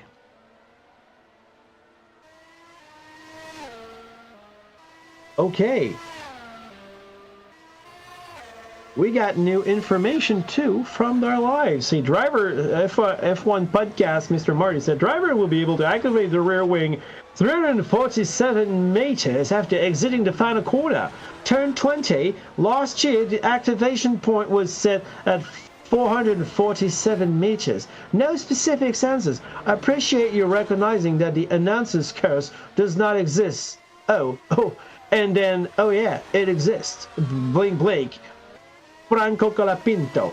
Well, I mean, I don't know for the curse, no specifics, but I think we remember me and Marty talking about a driver maybe like 2 weeks or 4 weeks ago, and then something happened, and we were like really mad about ourselves. So it happens, you know. Sometimes if I don't talk about it and it happens, it's just that. But if I happen to talk about it and then something bad happens, it might be just random, but it might be a real curse, you know.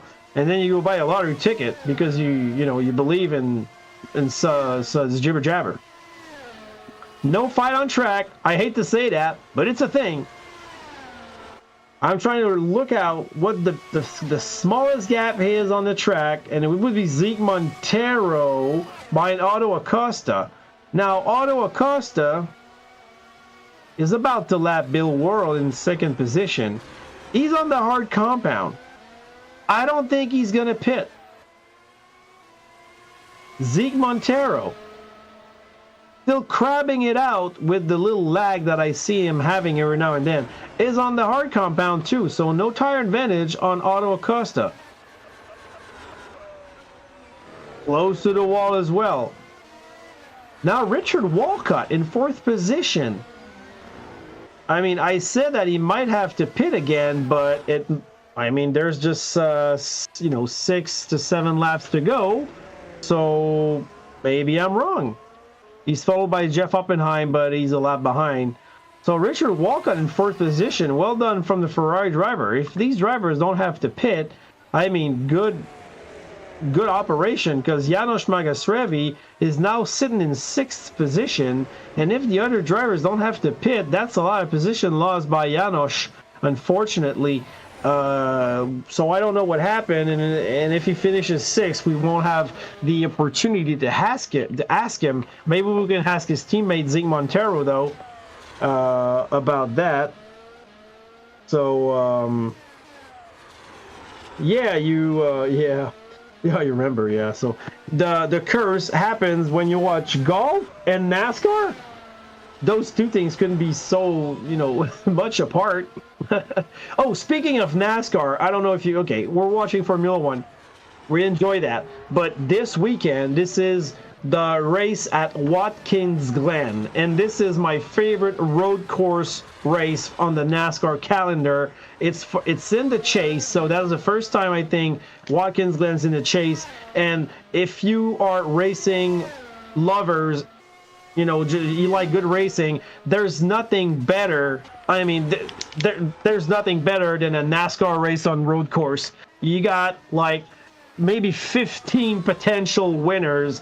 They're just banging a little bit. And I remember, if you want to see something, 2012 Watkins Glen finish between Brad Keselowski and Marcus Ambrose, ex-V8 Supercar champion. There was oil on track, car slipping and sliding. That was just insane, and that's what actually led me to like NASCAR. That track and that particular race. I think it was 2012, maybe 11, but look it out. I think it's 2012 NASCAR Watkins Glen finish. Just the whole race was bonkers, but I mean, don't miss that. Is this weekend. You got the Xfinity race on Saturday, and you got the Cup race on Sunday. Both races will be incredibly interesting to watch. Back with our race here. We are lap 46 out of 51. Argenis Riera leading on Otto Acosta in second position, and Zeke Montero. Zeke Montero now 3.8 seconds behind Otto Acosta. Can he make something happen? Never know. Bill Worrell is in between those two, so Zeke Montero will have the benefit of a DRS, I think, in the following lap. Now you got Richard Walcott for Ferrari. Ooh, Montero was close to the wall there. So back on track. Richard Walcott in fourth position. For the Ferrari team, he's not under any menace, but Josh Mills still in a mission with the medium tires, still has the fastest lap. Riera not going in the pits. I don't know why. Maybe he should grab these, soft tires, as I said, and grab that extra point, but it's on him. I have no say in that. And then you got Janos Magasrevi in sixth position. So yeah, what happened to Magasrevi when he lost a little bit of time and got overtaken by Otto Acosta? We missed that, but I mean, we can't see everything. That would be interesting to know about. Then Glenn Cooper in seventh for the McLaren team. So if Cooper, no, he's 17 seconds behind Magasrevi, so it's not going to happen unless something bad happens. We're knocking on wood. But that's good points for the Mercedes team, because Acosta finishes in front of Zeke Montero as is, and then just having Magasrevi in front of Glenn Cooper kind of cancels that advantage from Otto Acosta and Zeke Montero. So no gain here, no loss here, pretty much the same thing. Followed up by Bristol, which Mills and I will be attending. So, okay, so no specifics. And Josh Mills will be at Bristol for the chase race. This is the non-dirt race. They haven't done that this year, I think. They decided not to bring the dirt track to Bristol. But Bristol is always interesting as well. And they're going to be there, so we're going to say hi to them when we see them on TV in the stands. Looking forward to that. Lap 47 out of 51. Oh, look at what I just witnessed. Tony Mitsalis and Ricardo Sr. are out of the race. That means 1, 2, 3, 4, 5, 6. Exactly 7 DNFs, which equals our record here on the SimRacingHub F1 2024 Championship. But out of 18 drivers, the previous races, that was out of 20. Though that's another page of the record book this year. I don't think Riera's gonna go in the pits now. It's just like 48, 49. So 4 complete laps to go for Argenis Riera, followed by Otto Acosta. Otto Acosta now under attack by Zeke Montero. Josh Mills 5 seconds behind Richard Walcott. Can he make that happen? Now you got Jeff Oppenheim here. I think he will probably get on the side of the track and let Mills go, so he won't be taking advantage of that slipstream anytime soon if what I'm saying happens. What about Oppenheim? No, okay, so Oppenheim here is negotiating the corner. He's still there. I don't think... Okay, so Mills will be having that slipstream and DRS. He will probably gain 1 second on Richard Walcott now. Let's see. 5.3 seconds, 5.0, 4.9, and counting. Now opening the DRS. What's the difference between Walcott and Mills at the start-finish line with 4 laps to go? Down to what? Down to 1 second? Impossible. Okay, no, okay. Oh, all right. I see Zeke Montero. He's in the pits. That's what I was looking at. Sorry. So Josh Mills in 4th position. Montero in the pits.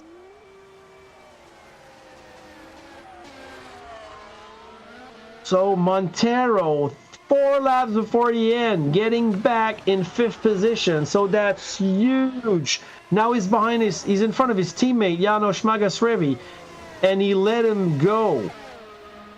So I don't understand the move. There might be some team orders involved there. Zig Montero has the soft tires on. Magasrevi pass. I mean, Magasrevi in the championship, I think, was almost unreachable. So for the team order, I don't think that was it, because it would make no sense. I mean, Magasrevi won't be caught.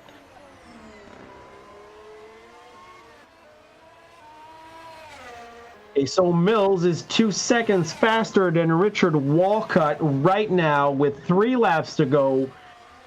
And that's what I was looking at before all that you know, I would say a confusion on my part between, you know, Montero and all the order getting, because I didn't expect Montero to go into pit. So I saw the times just like fluctuating from 6 to 0, and I was like, what just happened? And then so Mills is 4 seconds still behind Walcott. So if he's 2 seconds faster per lap, he will catch him.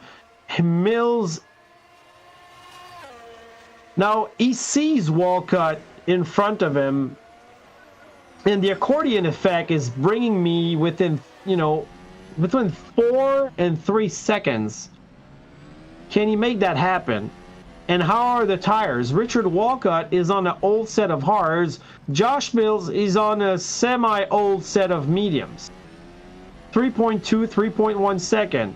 Now, if Mills is courageous, he can navigate through that old section maybe faster than Walcott can, which he does, real close to the walls.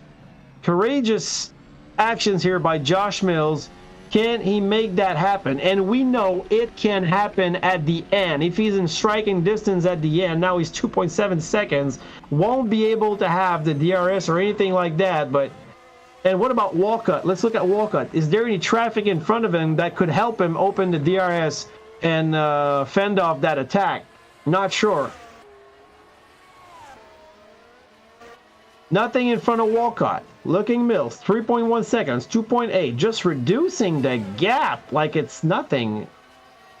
So yeah, the setups too. I mean, he might have a lot less downforce, but Mills, look at that, 2.5 second. He sees Richard Walcott right in front of him.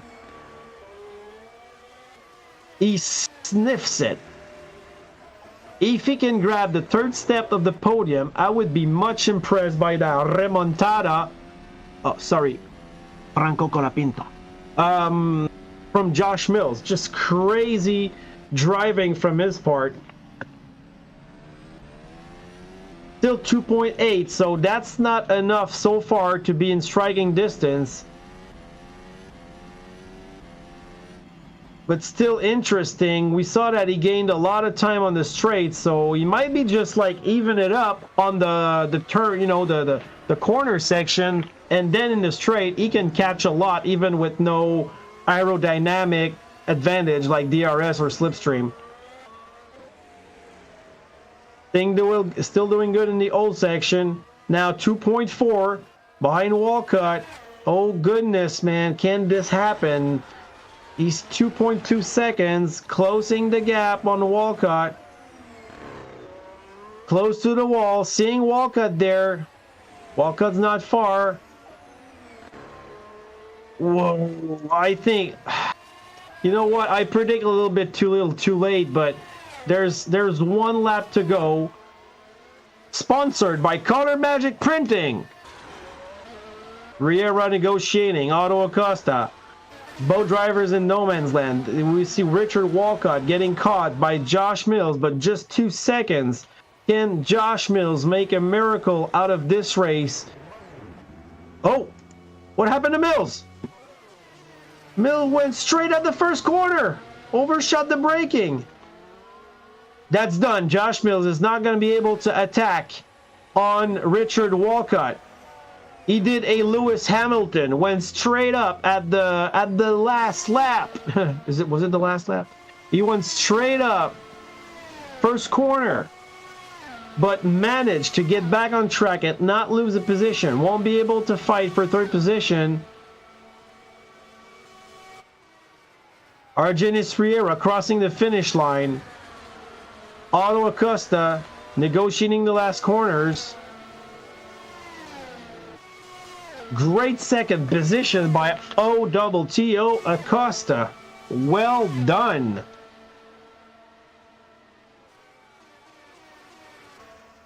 Richard Walcott is going to be on the third step of the podium. So that's what I was talking about earlier, that odd podium or odd win. So we're not surprised to see Riera winning that race, but seeing Otto Acosta and Richard Walcott, that was unexpected. I mean, not impossible at all, but in the predictions, we could have talked about a lot of drivers that could have went there. So Walcott negotiating the last corners and going on the third step of the podium. And Bill Worrell just spun at the end, the last corner, for 10th position. So Mills passing, but what about Bill Worrell? He's in 11th. He just lost the last point spot for Jeff Oppenheim for the Alfa Romeo team. So all the drivers for the top 10 just crossing the line. But what happened to Bill Worrell? Unfortunate for him. He might have been even, maybe further in the field, because I remember him being around 8th or 7th or 9th at the time. So unfortunate for Bill Worrell. And he's the last of the finishing drivers. Okay, and then he just hit the wall in the first corner. He probably fell asleep behind the wheel. Woo-hoo, what a race. What a race. What an end of a race, too. I mean, Mills was just coming like a mad train.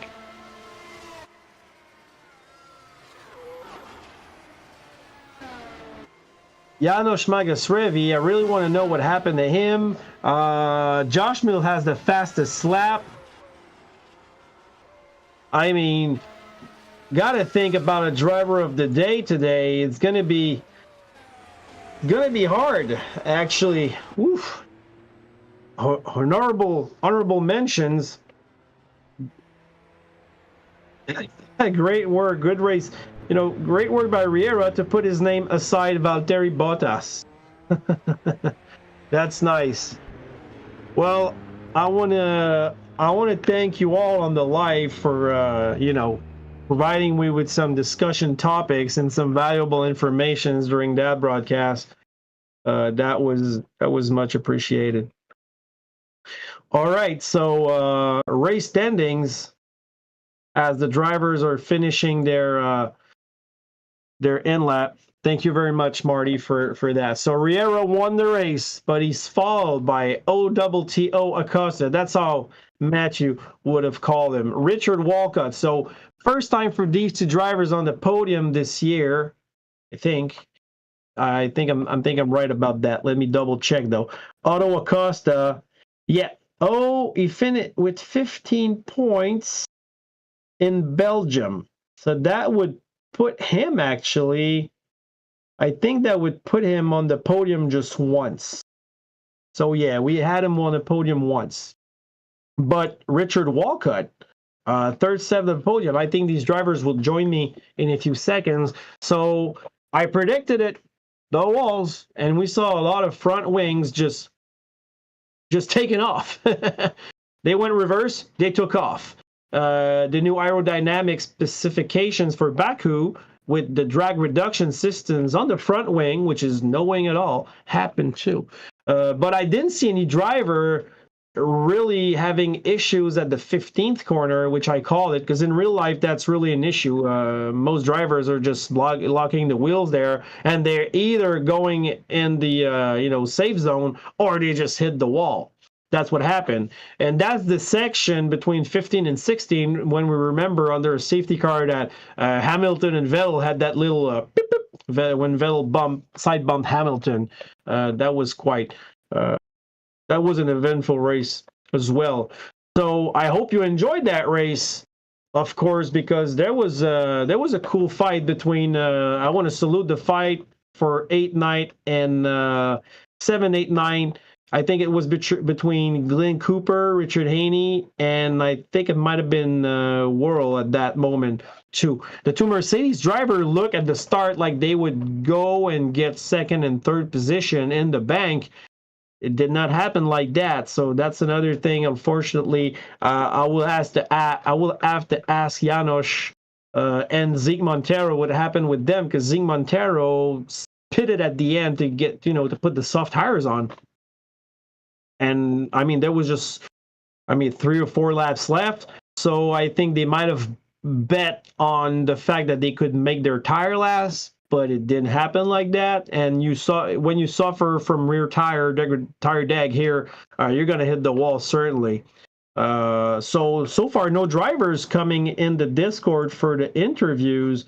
I hope they will come, because I want to talk to them. In the meantime, let's talk about the next race, which is in 2 weeks' time in Singapore. Singapore, nice track, closed walls, a race that has been in the calendar, I think, since 2008. It's a night race, so it's very spectacular, picture-wise. And it's always a nice track to have a race on. There should be a lot of incidents as well, because there's a lot of banging the walls and a lot of tricky places. If you want to hear good stories about Singapore, there's a lot of them, especially the crash gate. Oh, there they are. So the drivers are coming. We got Richard Walcott and Otto Acosta joining, and Janos is here. So I'm going to have some answers as well. I think he's here to talk also, to make the interpreter for Argenis Riera. So guys, first of all, great racing. We had fun here. There was a lot of new aerodynamic setups with the drag reduction system on the front wings. A lot of people decided to hit the walls and remove their front wings. That was a bold strategy. But I want to say, first of all, congrats to all you drivers on the podium. Starting with Argenis Riera. Argenis, once again, congrats on a nice win. You qualified on the pole. You were in control. I have a question for you, and it goes back to the first corner of the race. When you drive on the RFactor platform, do you feel all the contact? And was there a contact at the first corner between your rear left wheel and the front wing of Josh Mills? Did you feel a contact there? Yeah, I felt the contact, but I could control the car. Okay. So, yeah, got damage there, but I don't know. Okay, that's what I expected, because we saw Mills losing control at the next corner. Might have been related, might have not, and then his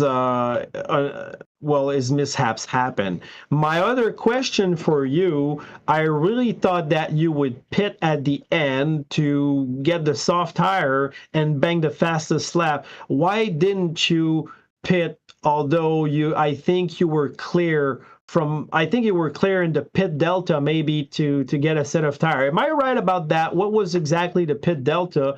And if you were clear, why didn't you pit to get the soft tires? Yeah, no, I focused to win this race, so I didn't want to make a mistake entry to the pit, and maybe the pit meter, the entry was very hard. Okay, so I see. That. Also, I didn't have the same pace in quali. I don't know, something weird. Because I was spending a lot of less fuel than in practice doing the same thing. So I don't know, maybe because of the damage, but I don't know. And well, good. And since you were leading that race from the get-go to the finish, I know that Janos mentioned that it would be a race that fuel would be maybe an issue. So for you, I think it probably wasn't. You were able to control that. So did you have to to control a little bit of your fuel?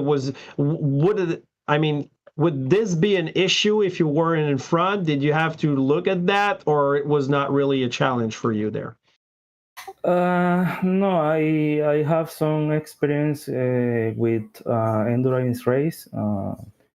Um, wasn't not too hard, but there was something weird with the car.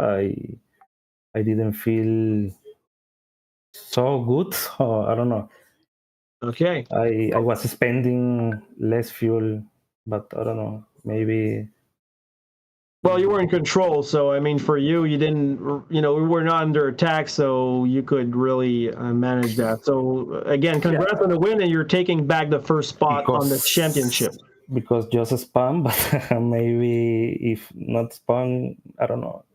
We don't. Yeah, I mean, we don't know. That was unfortunate on his part, but you confirmed the fact that he touched you in the first corner. But sometimes, when I watched the race, it happened fast, and we don't know with the internet if there was really a contact. But thanks for confirming that, because that was the main question I had for that particular situation. He actually got back to fourth position. So I salute that. Now, for Otto Acosta, By the way, congrats, Otto, Richard. Congrats. Yeah. I'm coming to these guys. Otto, second podium of the year. I'm right? Correct. Yes. Yeah. Okay. So first of all, congrats on that. In the start of the race, I wasn't expecting that because the Mercedes driver were really, they were well implanted on the second and third spot. So I have a question that maybe, Janos might be able to answer it too, but there was a time when Montero and Magasrevi were fighting and they exchanged position, and out of the blue, you were in third right after maybe one lap of that. So how close were you to these two, and how did that happen? Was there something that happened to Janos parallel to that? Because I missed the part when he lost time. So were you close from the drivers, and how did you manage to get that second position? Because in fact, I mean, you were there, but you were not really attacking, and all of a sudden you got that steady second place and you bank it out. Well, I was too far behind to notice what happened to them. All I know is suddenly I was only a few seconds behind Janos. Then he stopped, and that's how I inherited third place. And then Ezekiel had a two-stop strategy, and I stopped only once. So that was basically gave us a second place. We were on survival mode from lap one, saving fuel everywhere, every lap of the entire race. Saved a little too much, had enough at the end, but not enough tires to just put a good lap on it. But it was a good race. It went as planned, put it this way, better than planned, because we were not expecting to finish in the podium, let alone finish second place. But it was a good race because everything went as planned. We stopped on the lap that we were expecting to stop, and the tires behaved the way we were expecting. And we ran into no issues really during the entire race. Didn't have to fight too much. And when Ezekiel came to pass me at some point in the middle of the race, I let him go because I figure I'm just gonna race my race, and that's what we did. Well, very well managed, actually.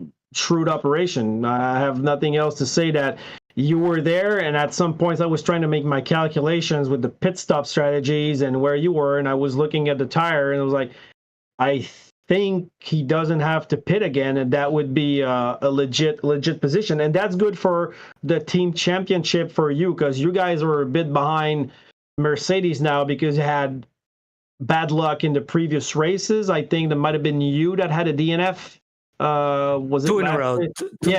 So that's not that's not really good for McLaren right now. So you're banking good points, because I think now that Glenn is not far behind the two Mercedes driver, but with that second position, you're just gonna close the gap a little bit to Mercedes. So congrats on that, you and your teammate, for doing so.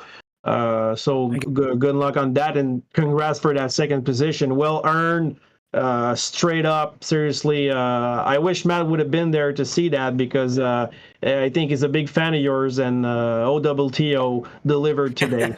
Yes, he is. He's a big fan. Congrats to that. Appreciate that from him all the time. Yes.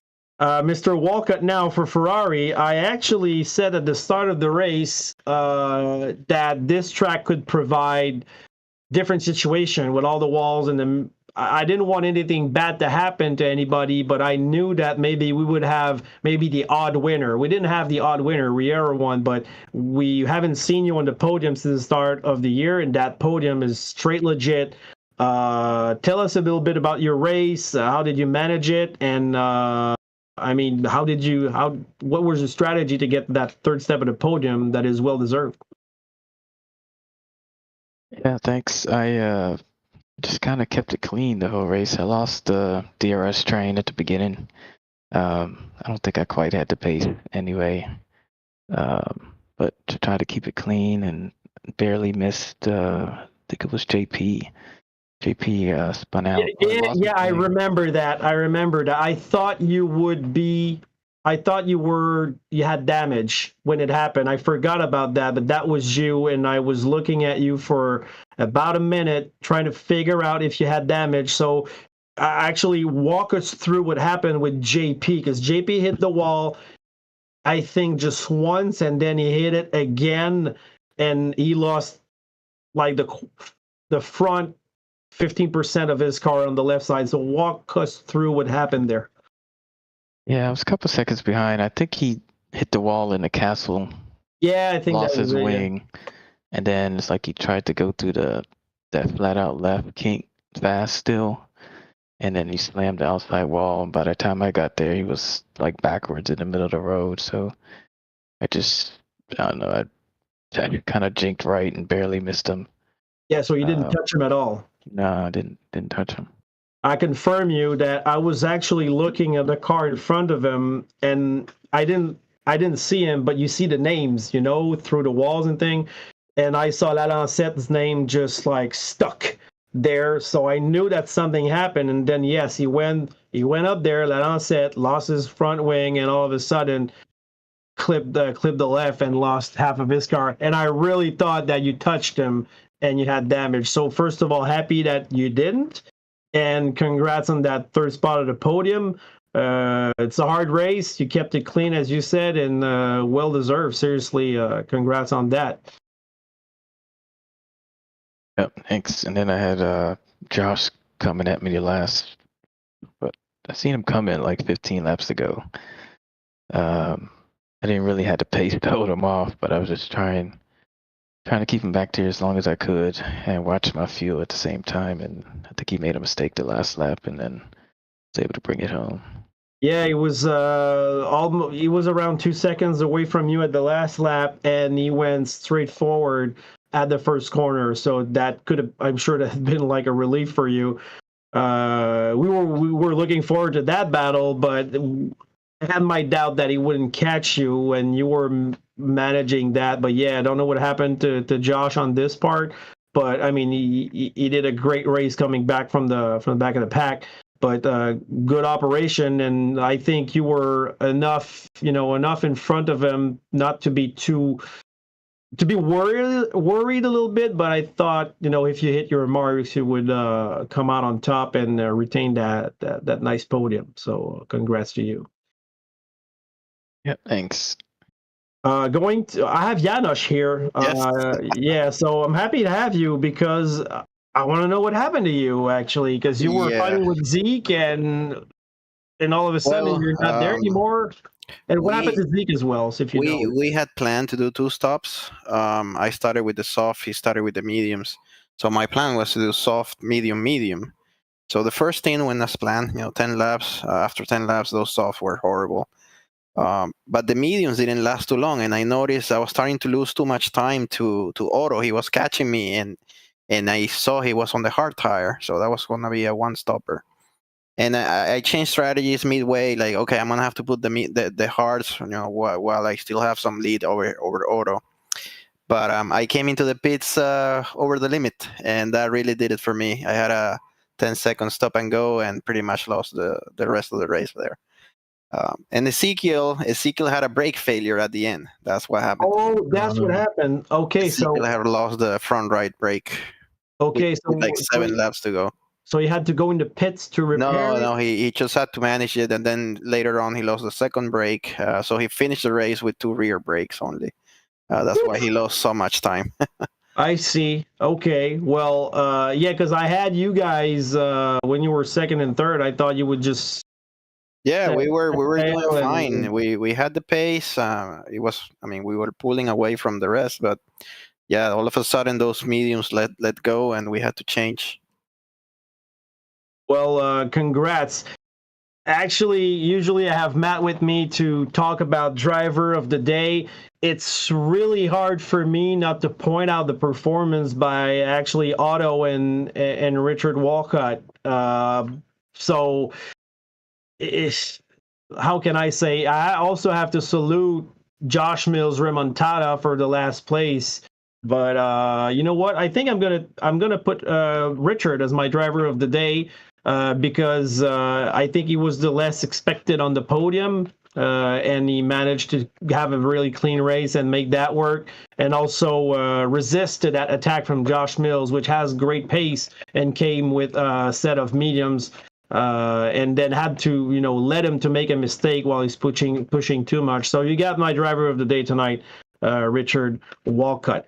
And you guys have Singapore to go in 2 weeks. That's a track that is really dangerous. I think it's a bit less dangerous than this one, but I mean, no less of a challenge.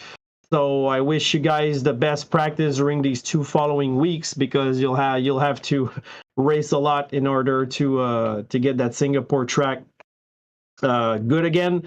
I want to thank Jas in the booth for producing us. I want to salute Matt Artley and wish him the best, to him and his son, which is a little bit sick right now, so he has to take care of him. I want to thank also our sponsor, Color Magic Printing, quality printing that and a fast turnaround that you can depend on. Go on their website. There's a lot of great merch to be made with them: stickers, t-shirts, mugs, posters, name it, cards. You have everything on their website that I browsed through before the race, so don't forget to see that.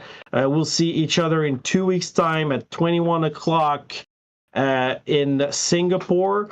So I'll let everybody go to sleep. Well-deserved night here. Resting time for you, because that was a pretty long race. So I wish you all, guys, thank you for being here. Thank you for the interviews. Thank you for the race, and I wish you good luck for the next race in 2 weeks. And bye-bye, everybody. Thank you. Thank you. Pleasure. Thanks.